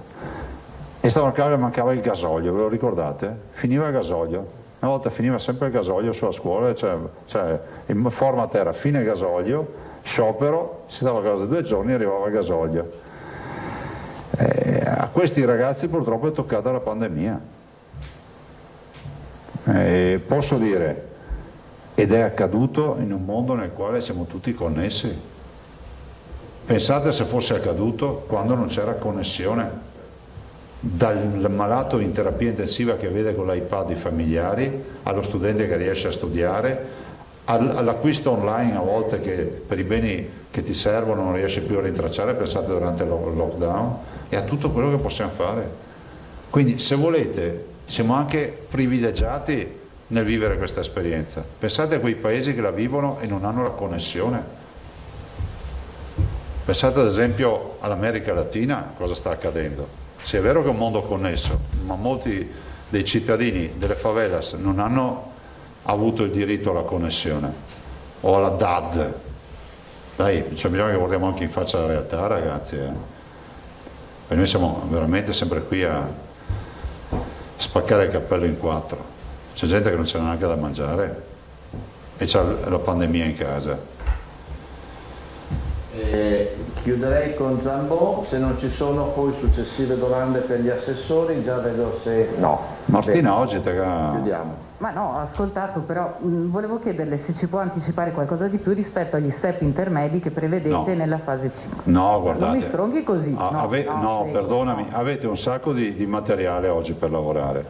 Domani ve ne diamo il doppio perché domani vi portiamo sicuramente il tema del dato sui positivi e sugli isolamenti, e vi portiamo anche il dato che chiedevate prima rispetto alle e il protocollo sui a vaccini. domicilio te lo mando oggi. Sì. Vabbè, portate pazienza, ma penso sia meglio anche per voi, avete la garanzia che nessuno ce l'ha, e poi vediamo un minimo scaglionato. Poi abbiamo il calcolo, tutto il lavoro sulla mortalità, che è molto interessante, e poi abbiamo tutto il lavoro sulle terapie intensive, che è fatto bene. Guardate, è stato utile anche per noi, perché si vede qual è il benchmark fissato dalle leggi a livello nazionale, cioè il numero, quante ne dobbiamo avere noi, quante ne abbiamo e quante ne abbiamo fatte in più. Quindi quando si dice ma il Veneto usa anche le sale operatorie, se guardassimo la legge potremmo tranquillamente non utilizzarle, ve lo dico già. Però siccome siamo prudenti, 1000 le abbiamo pronte. Grazie a tutti. Grazie ragazzi, buongiorno. Ci vediamo. Avvocato Le fa. Eccoci, allora siamo nuovamente in studio. Avete sentito le parole del Presidente della Regione Zaia relativamente all'andamento dell'epidemia da Covid nel nostro territorio, alle problematiche che vi sono connesse circa appunto il Covid e il vaccino. Sentiamo quanto dichiarato dal professor Pregliasco ieri sera, il nostro collegato appunto via Skype alla nostra trasmissione Ring condotta da Ferdinando Avarino. Sentiamo. Io dico che è una scelta politica, l'obbligatorietà dal punto di vista tecnico sarebbe la soluzione migliore, più efficace, più rapida per ottenere un risultato che appunto è legato a un gran numero di soggetti da vaccinare, e gli stati che riusciranno a vaccinare più velocemente usciranno più velocemente a loro volta dalla problematica conseguente al coronavirus anche in termini economici. Però bisognerà vedere qual è la scelta dello Stato e dei politici, e penso che si arriverà a una raccomandazione. È chiaro che se si sceglierà questa opzione, di fatto bisognerà accompagnarla rispetto ai dubbi che ci sono e che sono nati anche da una comunicazione un po' affastellata. Io dico che pur con quelli che possono essere dei timori che sono anche legati a questo aspetto, questa patologia abbiamo capito che nella gran parte dei casi è una patologia banale, la gran parte delle persone che la subiscono hanno un'influenzetta, un'influenza a volte anche niente, gli asintomatici purtroppo uno 0,7% finisce a rianimazione. In questo momento le nostre rianimazioni sono sopra il livello soglia, quindi una patologia però dove il singolo soggetto può giocare a dire tutto sommato mi fido poco del vaccino, scommettiamo piuttosto sulla malattia. Questo capita appunto come anche su vaccini per l'influenza, considerato anch'essa una malattia banale, contro il morbillo, meno su malattie riconosciute come più gravi, come può essere la meningite da meningococco. La malattia, continuo a ribadirlo, nella stragrande maggioranza dei casi è banale, però ha questa grande capacità diffusiva e la sommatoria dei guai sui singoli e per la quota di persone che stanno male, l'effetto pesante. Non pensiamo anche a un'altra cosa, che è chiaro che ci sono in ballo miliardi, è chiaro che sul fronte delle case farmaceutiche, però che per loro se fosse sbagliato questo vaccino sarebbe un danno miliardario molto maggiore oltre che d'immagine, no? È vero? È così? È questo che fa pensare che i dati siano comunque validati, li vedremo a breve nel momento in cui faranno quelle valutazioni del caso e saranno tutti di dominio pubblico. Quindi io confido nella sicurezza, confido in un'efficacia valutata e via via vedremo quando dovremo rivaccinare. Eccoci, allora avete sentito le parole del professor Pregliasco relativamente al vaccino e alla ventilata obbligatorietà del vaccino. Ora cominciamo l'ultima parte della nostra lunga diretta che come ogni mercoledì è dedicata alla CGIL, quindi saluto le ospiti che sono qui con noi quest'oggi per fare il punto su dei temi sicuramente molto importanti, a maggior ragione in questo periodo. Benvenute quindi a Maria Ida Miotti, Miotto e a Alessandra Polegato del patronato Inca CGIL di Treviso e a Sara Pasqualin, segretaria della FLAI CGIL di Treviso. Buona giornata, grazie per essere con noi. Naturalmente ricordo ai nostri telespettatori che possono come sempre partecipare con delle domande. Il numero lo vedete in sovraimpressione. Per telefonare chiamatelo 0422 16 26 764. Vari temi che affronteremo quest'oggi nello spazio appunto della CGIL, a partire da un tema sicuramente molto sentito dai genitori che hanno dei figli che vanno a scuola: il congedo Covid per l'isolamento scolastico dei figli, per la quarantena. Quindi sostanzialmente sappiamo che sono moltissime le classi in quarantena, in calo comunque rispetto a qualche settimana fa, proprio grazie all'introduzione della didattica a distanza per i ragazzi delle scuole superiori. Nella nostra regione, che si trova in fascia gialla, rimane comunque confermata la didattica in presenza per le scuole dell'infanzia, le scuole elementari e le scuole medie, quindi sicuramente è un tema particolarmente sentito. Vogliamo chiarire dunque che cosa prevede la legislazione? Miotto Salve. Sì, salve. Sì, salve, buongiorno. Buongiorno. Allora, ad oggi sostanzialmente, per quanto riguarda anche il Veneto, insomma, c'è la possibilità di stare a casa per assistere i figli che sono in quarantena scolastica. Cosa vuol dire? Che ci deve essere comunque un provvedimento da parte della ASL che dice quanti giorni devo sostanzialmente stare a casa. Senza quel provvedimento io non posso neanche inoltrare la domanda all'INPS. E per fare la richiesta ci si può rivolgere tranquillamente a noi, ci chiamate e con quel provvedimento, i vostri dati, vi elencheremo poi i documenti che servono, si fa la richiesta all'INPS, che può essere anche retroattiva a decorrere dal 14 di ottobre. E è un tema molto importante questo, perché presumo che tutte le mamme in questo periodo abbiano grosse difficoltà a gestire casa-lavoro. E è da dire che comunque l'obiettivo di questo congedo è secondario rispetto a quella che è la possibilità di fare smart working, cioè nel senso, se io ho la possibilità di chiedere alla mia azienda di fare lavoro da casa, questo esclude quindi la richiesta del congedo a carico dell'INPS. Deve essere chiaro questo. E dopo, per quanto riguarda la compatibilità o meno di questo congedo rispetto alle situazioni, ovvio va chiarita caso per caso e quindi chiedete sempre a noi. Ecco, quindi diciamo, per riassumere, possono fare la domanda solo quelle lavoratrici, in genere penso siano soprattutto le mamme, no, a fare questo tipo di richiesta, ma penso valga anche per i papà, no? Anche per i papà. Sì, vale anche per i papà, comunque purché non facciano smart working, purché siano appunto al lavoro fuori dal domicilio, giusto? Perfetto, sì. Perché ecco, l'obiettivo è quello di cura dei figli sostanzialmente, quindi se io sono a casa e riesco a fare smart working, in realtà riesco anche a seguire i miei figli. Questo è sostanzialmente l'obiettivo, insomma. E qui si apre un mondo, siamo tutte donne qui collegate, sappiamo cosa vuol dire gestire il lavoro, gestire la casa, la famiglia, i figli, e forse magari chi ha preso queste decisioni qualcosina da apprendere magari ce l'avrebbe. Non credo che per una mamma che si trova a casa a dover gestire comunque il lavoro da casa sia così facile anche contemporaneamente gestire i figli, magari appunto in isolamento e quant'altro. Oggi è anche la giornata, no, mondiale contro la violenza sulle donne, ne abbiamo parlato all'inizio della nostra trasmissione, abbiamo visto come fondamentale per ridurre e per bloccare quella che è la violenza sulle donne sia proprio il tema del lavoro, perché senza lavoro la donna non ha l'indipendenza economica, e finché non c'è una parità effettiva anche nel mondo del lavoro tra uomo e donna, e quindi anche in quelli che sono gli accudimenti delle famiglie, difficilmente si riuscirà ad uscire da queste situazioni. Ma questa è una parentesi, diciamo, legata alla giornata di oggi.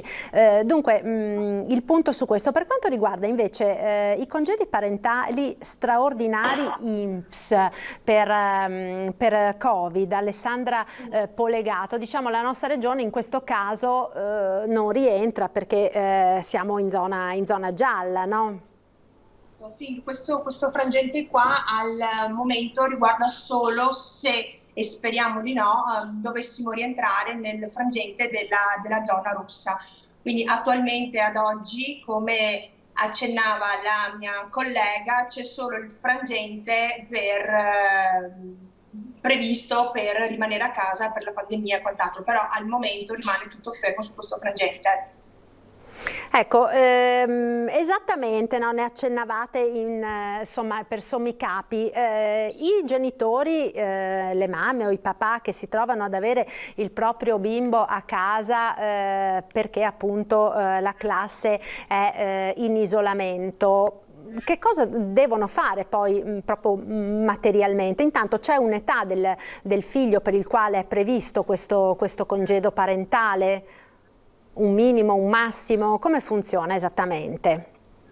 Forse era Maria Ida? Vuoi? Abbiamo perso Maria Ida Miotto? No, ci sono. Eccola qua, non la vedevamo più. Sì, allora no, per quanto riguarda i congedi, fino ai 14 anni di età dei figli li puoi chiedere e sono comunque retribuiti al 50% dello stipendio. Dai 14 anni ai 16 anni li posso chiedere, ma sto a casa mantenendo esclusivamente il posto di lavoro. Quindi diciamo che tendenzialmente anche una mamma, presumo che per motivi economici, fino ai 14 anni sta a casa e dai 14 ai 16 fa magari un altro tipo di ragionamento, ecco. Funziona come i congedi parentali ordinari sui pagamenti, cioè anticipo da parte del datore di lavoro conguaglio con l'INPS, salvo categorie molto particolari, ecco. Ecco, per quanto riguarda le famiglie invece che hanno dei ragazzi con problemi, dei ragazzi con disabilità o con problematiche particolari, sono previsti delle ulteriori misure? Che cosa devono fare queste famiglie che comunque già si trovano in delle situazioni più disagiate rispetto alle altre? Allora là era stato previsto fino col precedente DPCM, dopo non è stato prorogato, cioè ad oggi ci sono questi congedi parentali per quarantena anche perché non hanno un quantum come tempo. Nella precedente DPCM c'era comunque un massimo 30 giorni se non mi ricordo male, invece adesso non c'è questo tipo di scadenza temporale ed è strettamente correlato all'assenza del bambino a scuola. E quindi per quanto riguarda il 104 ad oggi non ci sono novità, quello che c'era è già scaduto sostanzialmente. Quindi per le altre misure diciamo rimangono confermate quelle tra virgolette normali diciamo previste? Ad oggi a quanto mi risulta sì. Ecco, per quanto riguarda comunque sempre le famiglie e i figli, quali sono le altre misure di agevolazione che sono state messe in campo dal governo in questo momento così particolare e così difficile che stiamo vivendo? Ma in generale? Sì, in generale, chi vuole magari spiegare, no, perché ci sono tanti bonus, c'è un po' una selva di provvedimenti nei quali magari le famiglie fanno anche un po' difficoltà ad orientarsi. Allora, il bonus per quanto ci riguarda, noi come patronato stiamo continuando l'attività che abbiamo sempre fatto in precedenza, quindi sostegno alle famiglie legati soprattutto ai primi anni di vita. cioè il bonus come premio alla nascita, il bonus bebè, gli assegni familiari. Quindi diciamo che l'impianto del sostegno alla famiglia per quanto riguarda quest'anno resta sostanzialmente lo stesso. Quello che è cambiato è diciamo, questo congedo per quarantena dei figli e alcuni provvedimenti che comunque si stanno trascinando, come la possibilità di utilizzare i voucher per babysitting per chi ha già fatto la richiesta entro agosto di quest'anno. Ecco, quindi magari questo lo ricordiamo tra poco, perché noi ora ci fermiamo per qualche istante di pubblicità, linea alla regia, ma vediamo prima anche quelle che sono le previsioni del tempo per le prossime ore sulla nostra regione. Poi la pubblicità, dopo torniamo in studio con la CGIL. A tra poco.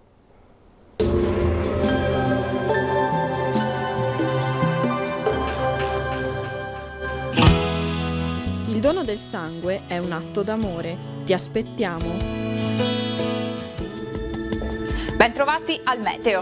È ancora l'alta pressione a comandare l'andamento del tempo sul nostro territorio. Mercoledì 25 novembre sarà una giornata stabile. La situazione nel dettaglio. Sul Veneto condizioni di bel tempo su tutta la nostra regione, la grafica infatti ci mostra un ampio soleggiamento su tutti i settori, il cielo si presenterà sereno o al massimo velato ovunque e non sono attese precipitazioni particolarmente degne di nota. Temperature minime tra -1 e 3 gradi, massime invece tra gli 8 e gli 11 gradi all'incirca. Ci spostiamo ora sul Friuli Venezia Giulia, dove avremo lo stesso scenario. Anche qui il sole sarà decisamente dominante e il cielo sgombro da nubi. Temperature minime fino a 3 gradi, massime sui 10-12 all'incirca. Infine uno sguardo al Trentino Alto Adige, non cambia di molto, anche in questo caso sarà soleggiato, salvo per locali annuvolamenti, ma del tutto innocui. Temperature minime intorno a -1, -2 gradi, massime invece fino agli 11 gradi. Dal meteo per ora è tutto, vi auguro un buon proseguimento in compagnia di Antenna 3.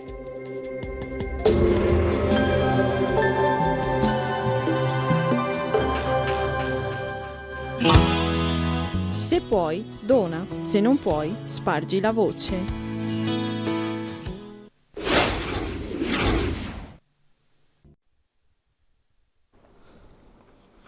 Eccoci nuovamente in studio, siamo in diretta per l'ultima parte di questa nostra lunga diretta appunto dedicata alla CGIL. Potete intervenire anche voi con le vostre telefonate, il numero lo vedete in sovraimpressione, 0422 162 6764 per le vostre considerazioni. Siamo con Maria Ida Miotto ed Alessandra Polegato del Patronato Inca e Sara Pasqualin, segretario organizzativo della CGIL di Treviso. Oggi è il 25 di novembre, giornata internazionale contro la violenza sulle donne. Anche la CGIL ha la sua panchina rossa. Stavo guardando il sito, se vogliamo farlo vedere proprio, chiedo alla regia di mostrare la foto, no, di questa panchina rossa che anche davanti alla Camera del Lavoro di Treviso è stata posta per sensibilizzare a questo tema così importante. Sara Pasqualin, ci tenevate particolarmente, no, ad inaugurarla magari anche con un evento pubblico. Purtroppo non è possibile per le normative anti-Covid, ma sicuramente l'importanza di sottolineare questo argomento rimane ed è molto forte. Sì, sicuramente a noi il tema è sempre stato attenzionato, nel senso che per noi è fondamentale. Un po' per il concetto che diciamocelo nel 2020, i dati che riscontriamo oggi nel mondo del lavoro, facevi bene prima tu anche a ricordarlo, perché poi è veramente il lavoro il centro di tutta una serie di ragionamenti, poi anche dal punto di vista sociale. E quindi dal punto di vista del lavoro siamo nel 2020 e ci troviamo nelle condizioni in cui ci sembra quasi impossibile, insomma, che la donna si trovi ancora vittima di violenza negli ambienti familiari. Ecco, perché poi non dico che era giustificato negli anni precedenti ovviamente, però oggi con tutte le dinamiche, con il ruolo sociale della famiglia, del contesto, degli ambienti di lavoro, del mondo che viviamo, insomma, è brutto vedere che nel 2020 i dati, ho visto a livello nazionale, dicevano 91 casi, quindi una vittima ogni 3 giorni, è abbastanza spaventoso. Almeno come CGIL a noi spaventa l'idea che ci siano ancora questi fenomeni e che addirittura durante il periodo del lockdown abbiano avuto un incremento di violenza negli ambienti familiari. Ecco, diciamo che il Covid ha fatto emergere per l'ennesima volta situazioni veramente di difficoltà delle donne all'interno dell'ambiente familiare, che poi ricordiamo che sul numero degli omicidi in Italia, vittime cioè le donne che vengono uccise sono quasi il 50% rispetto agli omicidi generali, quindi capiamo benissimo il sistema è complicato. La CGIL, sì scusa, giusto per spiegare un po' la panchina rossa. Noi oggi in questo periodo volevamo fare un'iniziativa nella quale portare da una parte i dati per sensibilizzare le persone, dall'altra parte fare anche tutto un ragionamento legato all'ambiente del lavoro, quindi all'attività delle donne all'interno delle aziende, con anche quello che è stato il periodo del lockdown precedente che ci ha portato una difficoltà delle donne a lavorare, perché poi abbiamo visto che la maggior parte dei congedi le chiedevano le donne, rimanendo a casa con la difficoltà poi della gestione familiare, della gestione lavorativa. Oltretutto abbiamo visto che molte donne hanno anche rinunciato al posto di lavoro per stare vicino alla famiglia, quindi volevamo fare un ragionamento importante su tutta questa dinamica poi con un'iniziativa pubblica. È ovvio che poi anche noi rispettiamo quelle che sono le regole di questo momento e crediamo che la sicurezza delle persone sia in primis da tutelare, e quindi abbiamo fatto questa inaugurazione per dare un segnale. Saranno comunque partite che riprenderemo sicuramente quotidianamente nelle nostre discussioni.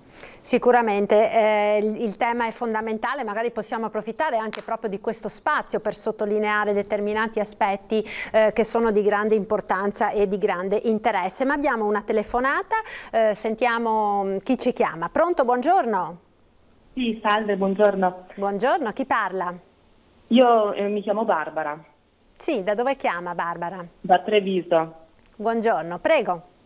Senta, vorrei sapere questo. Io sono in cassa integrazione all'80% attualmente e volevo capire remunerativamente il congedo Covid per me sarebbe più vantaggioso rispetto alla cassa integrazione. È compatibile o una cosa esclude l'altra? Intendo, ho una bimba alle elementari e c'è già un compagno in isolamento perché è positivo ed è probabile che mi mettano la classe in quarantena, in poche parole.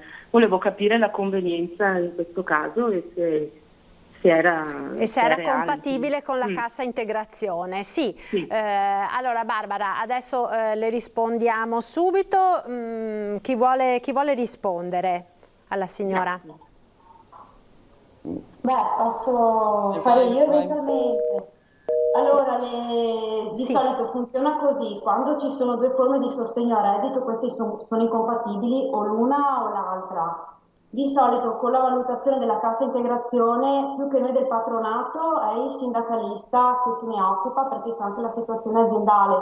Quindi prima di attivarsi per qualsiasi tipo di congedo, se c'è in corso una cassa integrazione, sarebbe opportuno avvalersi di una consulenza del sindacalista concomitante poi la nostra. Quindi nel caso specifico della signora le chiedo gentilmente se vuole rivolgersi a Treviso e prende contatti con il nostro centralino, che fissiamo l'appuntamento e si valuta il caso con il sindacalista prima e poi col patronato eventualmente.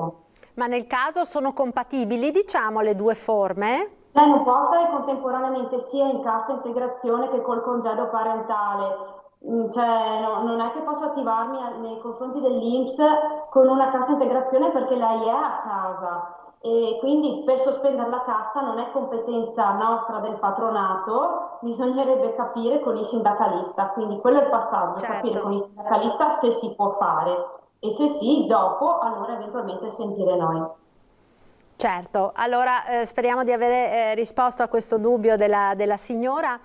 Volevo tornare però sulla questione del lavoro al femminile, tema particolarmente importante nella giornata di oggi. Sara Pasqualin, sappiamo quanto importante appunto sia il tema del lavoro e abbiamo visto, sono state presentate anche diverse ricerche in questi ultimi giorni di quanto sia il gap tra l'uomo e la donna, anche sul piano proprio salariale, nella disparità salariale tra uomo e donna sul luogo di lavoro.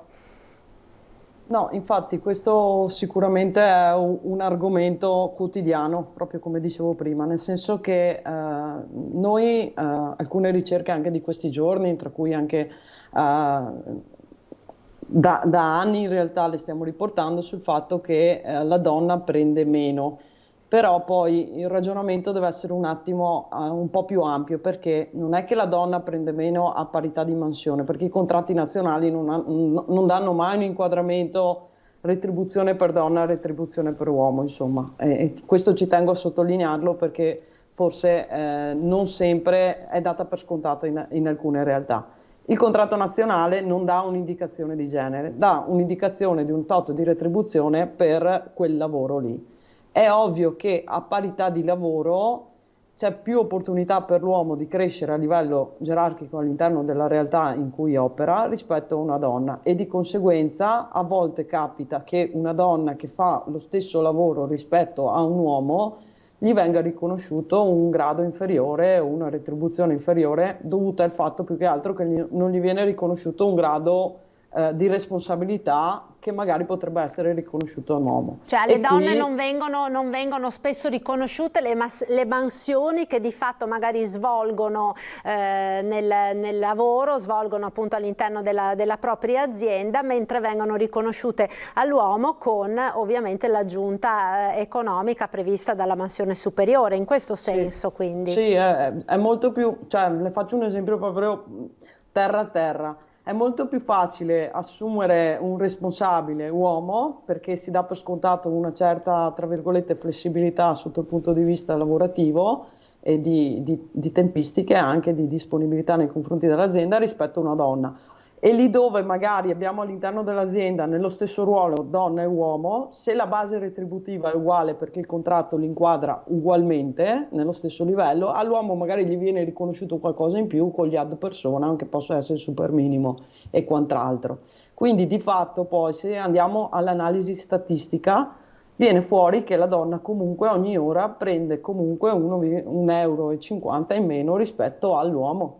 Quindi poi se io sommo quella somma lì e la moltiplico per le ore di attività nell'arco dell'anno, è ovvio che poi retributivamente stiamo parlando di differenze importanti, che poi vanno da un punto di vista economico direttamente in busta paga, e quindi lo vedo mensilmente, da un punto di vista anche contributivo, perché poi rischiamo che la donna che va in pensione vada con valori inferiori rispetto a un uomo per questioni di retribuzione più alta, insomma. Quindi il ragionamento è molto, molto ampio. Poi la cosa che ha fatto emergere questo lockdown, che fa attenzionare e molto preoccupare, è che le donne già prima erano in difficoltà nell'accesso al mondo del lavoro. Con il lockdown si è tornati al meccanismo in cui è molto più semplice che in una famiglia dove entrambi lavoravano, marito e moglie, nella gestione appunto della famiglia sia stata la donna a fare un passo indietro con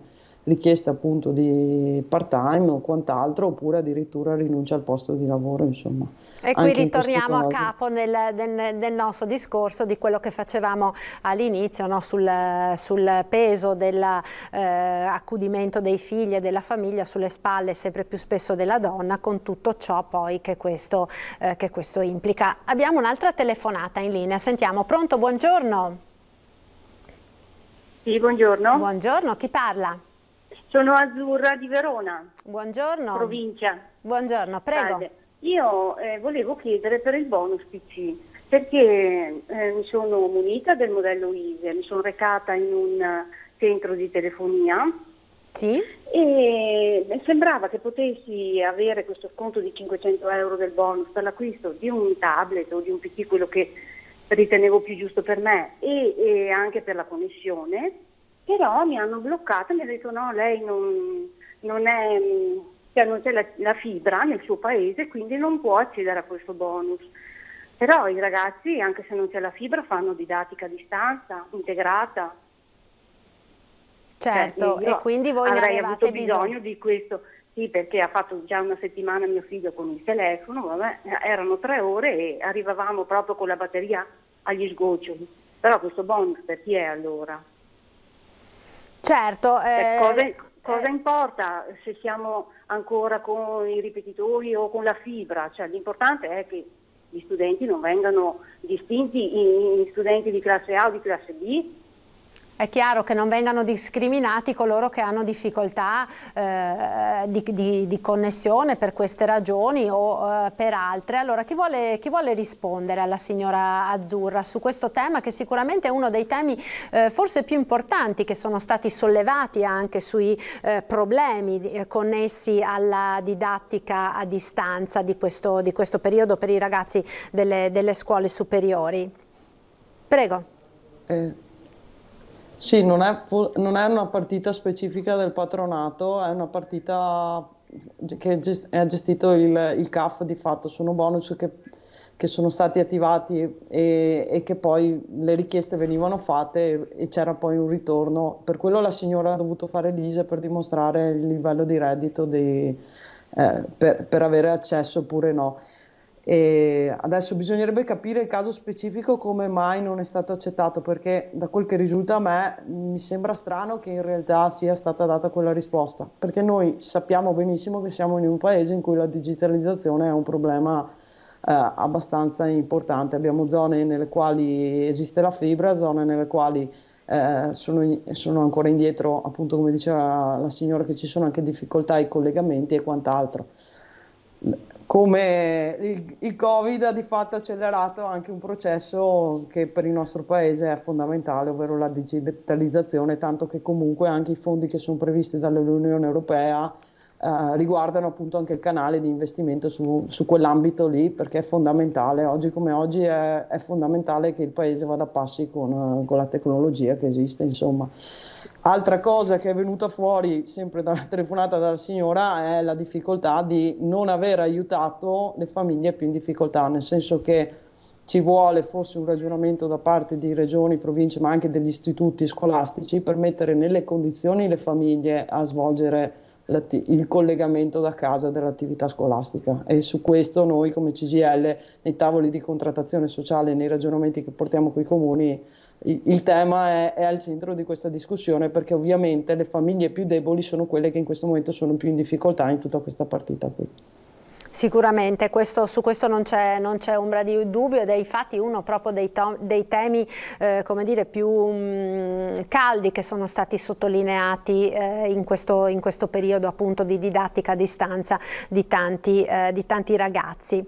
Ritornando alla partita cui si poteva accennare all'inizio dei ristori, ne abbiamo parlato peraltro nella prima parte della nostra diretta con gli esponenti di varie categorie professionali e imprenditoriali. La partita dei ristori come viene gestita? Perché alcuni lavoratori si rivolgono anche al patronato, no? per poter accedere a questi ristori, appunto. Vogliamo fare un po' il punto? Sì, non so se le ragazze vogliono intervenire. Comunque il decreto ristori ha aperto una serie di indennità per alcuni settori più che altro in difficoltà, ovviamente, perché il fatto della zona gialla, zona arancione o zona rossa, insomma, ha determinato alcune chiusure forzate. Mi viene in mente i ristoranti, piuttosto che i centri commerciali, piuttosto che gli alberghi, piuttosto tutta la discussione che è in corso appunto anche sulle attività invernali, che so che è molto calda in questi giorni. Ed è ovvio che la cassa integrazione, se da una parte è stata protratta la cassa integrazione, che come prima dicevamo, se un'azienda è in cassa integrazione e ha attivato la cassa integrazione, non si possono attivare altre richieste. Cioè, faceva bene prima Maria Ida a dire sentite la categoria, perché se c'è una cassa integrazione in corso, quello è l'ammortizzatore che in quel momento è in utilizzo. E quindi ci sono le 4 indennità che sono state aperte, sono state per il turismo, per il settore dello spettacolo, che è un altro settore che è in forte crisi perché gli sono state bloccate tutte le attività, e poi ci sono tutta la partita, alcuno dei contratti degli interinali di somministrazione e le partite IVA, insomma. Se le ragazze vogliono dare qualche specifica in più, però il decreto ristori ha, tra virgolette, cercato di venire incontro a quelle attività che forzatamente sono state purtroppo richiuse dalle dinamiche del contagio nel territorio. Certo, allora magari vedevo Alessandra Polegato che voleva dire qualcosa sui ristori, però c'è un'altra telefonata, allora parcheggiamo un attimo questa questione, sentiamo chi ci chiama. Pronto? Buongiorno. Sì, buongiorno. Buongiorno, chi parla?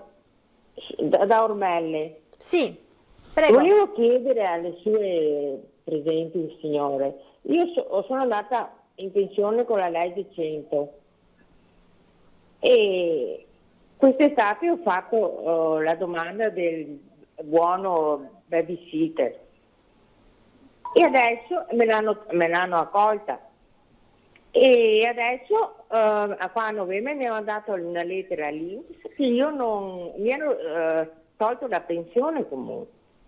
È una cosa normale? Non ho ben capito, forse le nostre ospiti hanno capito meglio di cosa si tratta. Sì, allora praticamente la quota 100 prevede che non ci siano la incongruità di redditi, nel senso che ci danno la possibilità di andare in pensione prima, però ci mettono dei limiti, ok? Bisognerebbe vedere nello specifico la pratica della signora, la decorrenza e quant'altro, e vedere che i redditi vengono assimilati. Comunque il caso è fattibile, nel senso che la quota 100 si firma proprio una delibera nel quale non si devono avere redditi, a meno che non siano inferiori ai 5.000 euro, però è tutta una specifica da vedere in base alla casistica. Quindi consiglio la signora, se ha fatto la pratica di pensione con noi oppure dove si è rivolta per fare la modulistica, di contattare direttamente e verificare appunto la sussistenza del doppio reddito, perché c'è il reddito della pensione che è stato dato per quel frangente, quindi con l'accesso con 62 anni di età e 38 minimo di contributi, però c'è la controparte che dicono ok, ti mandiamo in pensione prima, però c'è il frangente che non puoi avere delle attività lavorative annesse e connesse.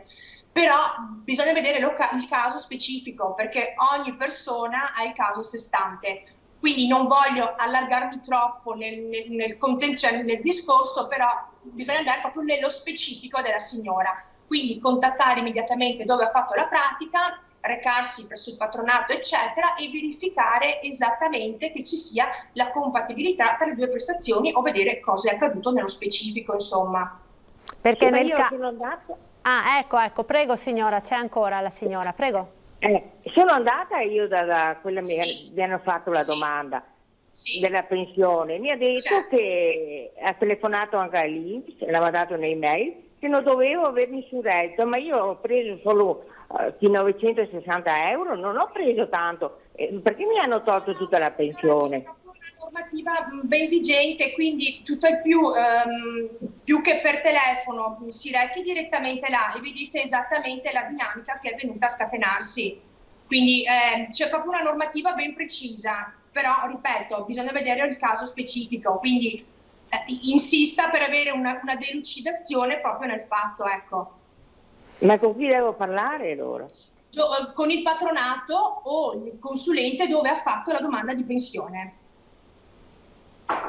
Ok, allora grazie mille intanto alla signora, naturalmente appunto si rivolga a chi le ha fatto la domanda di pensione per poter appunto chiarire esattamente che cosa è successo. Noi ora ci fermiamo per qualche istante di pubblicità, linea alla regia, ci rivediamo tra pochissimo, restate con noi.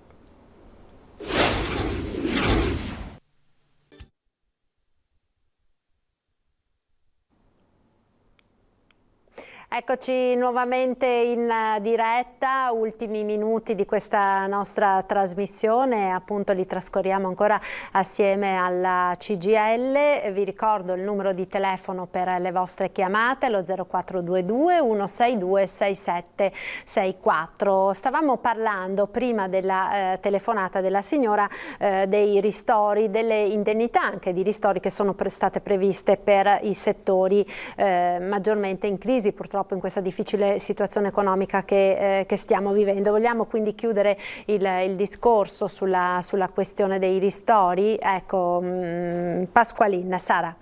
Sì, dico io una cosa che così integro un attimo la risposta di Alessandra che è stata data prima alla signora. Sì, così. Sì. Perché effettivamente è vero che c'è stata tutta una serie di azioni da parte dell'INPS, hanno praticamente iniziato a inviare alle persone che erano con la pensione quota 100 le richieste di ritorno della pensione, come diceva la signora, perché c'era l'incompatibilità con il bonus babysitter. E su questa partita il Nazionale è intervenuto e l'INPS in realtà sta tenendo fermo un po' la situazione, perché stiamo parlando di una rinuncia a una pensione di diritto di fatto acquisita, a fronte del fatto che io ho chiesto un bonus babysitter perché ho fatto un'attività per andare incontro alle esigenze dei miei figli o delle mie figlie con i nipoti. Quindi stiamo parlando di quel bonus babysitter che era stato poi usufruito dai nonni, che nella prima fase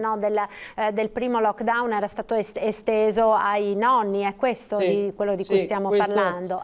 Io penso sia questo nello specifico quello che diceva la signora. Ad oggi c'è la discussione, praticamente è un attimo ferma, perché l'INPS sta aspettando un'interpretazione da parte del Ministero. Alcune lettere, forse alcuni comuni, alcuni INPS territoriali li hanno mandate via, però ad oggi dovrebbe essere un ragionamento che è fermo, perché stiamo aspettando appunto che il Ministero dia un'interpretazione specifica della situazione, perché è un bonus che hanno attivato loro nei decreti appunto che sono stati emanati a fronte della situazione del Covid, e ci sembra, e ovviamente anche noi come CGIL abbiamo segnalato, il patronato internazionale ha segnalato che ci sembrava del tutto scorretto togliere questa opportunità a fronte di un bonus di babysitter del discorso della pensione, insomma. Quindi è un ragionamento che ad oggi dovrebbe essere fermo.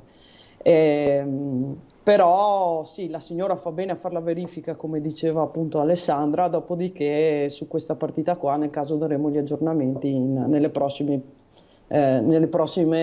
settimane, che ci vedremo anche con voi, insomma. Certo, quindi diciamo il caso della signora può essere che non sia l'unico, insomma, di persone, quindi di nonne evidentemente o nonni che sono andati in pensione con quota 100 e hanno chiesto anche cioè hanno usufruito anche del bonus babysitter, così come era stato previsto dai decreti precedenti, giusto? Sì, può essere che ci siano altri casi. Noi abbiamo avuto delle indicazioni che Oderzo aveva inviato delle lettere, dopodiché la discussione era già in corso. Sappiamo che buona parte dell'INPS si è fermata e sta aspettando l'interpretazione appunto del Ministero, però può essere che qualche lettera sia partita e sia arrivata a destinazione, insomma, quindi però indipendentemente dalla lettera e dalla comunicazione che è partita, ad oggi c'è ancora il ragionamento in corso, quindi siamo in attesa dell'interpretazione, ecco, mettiamola così.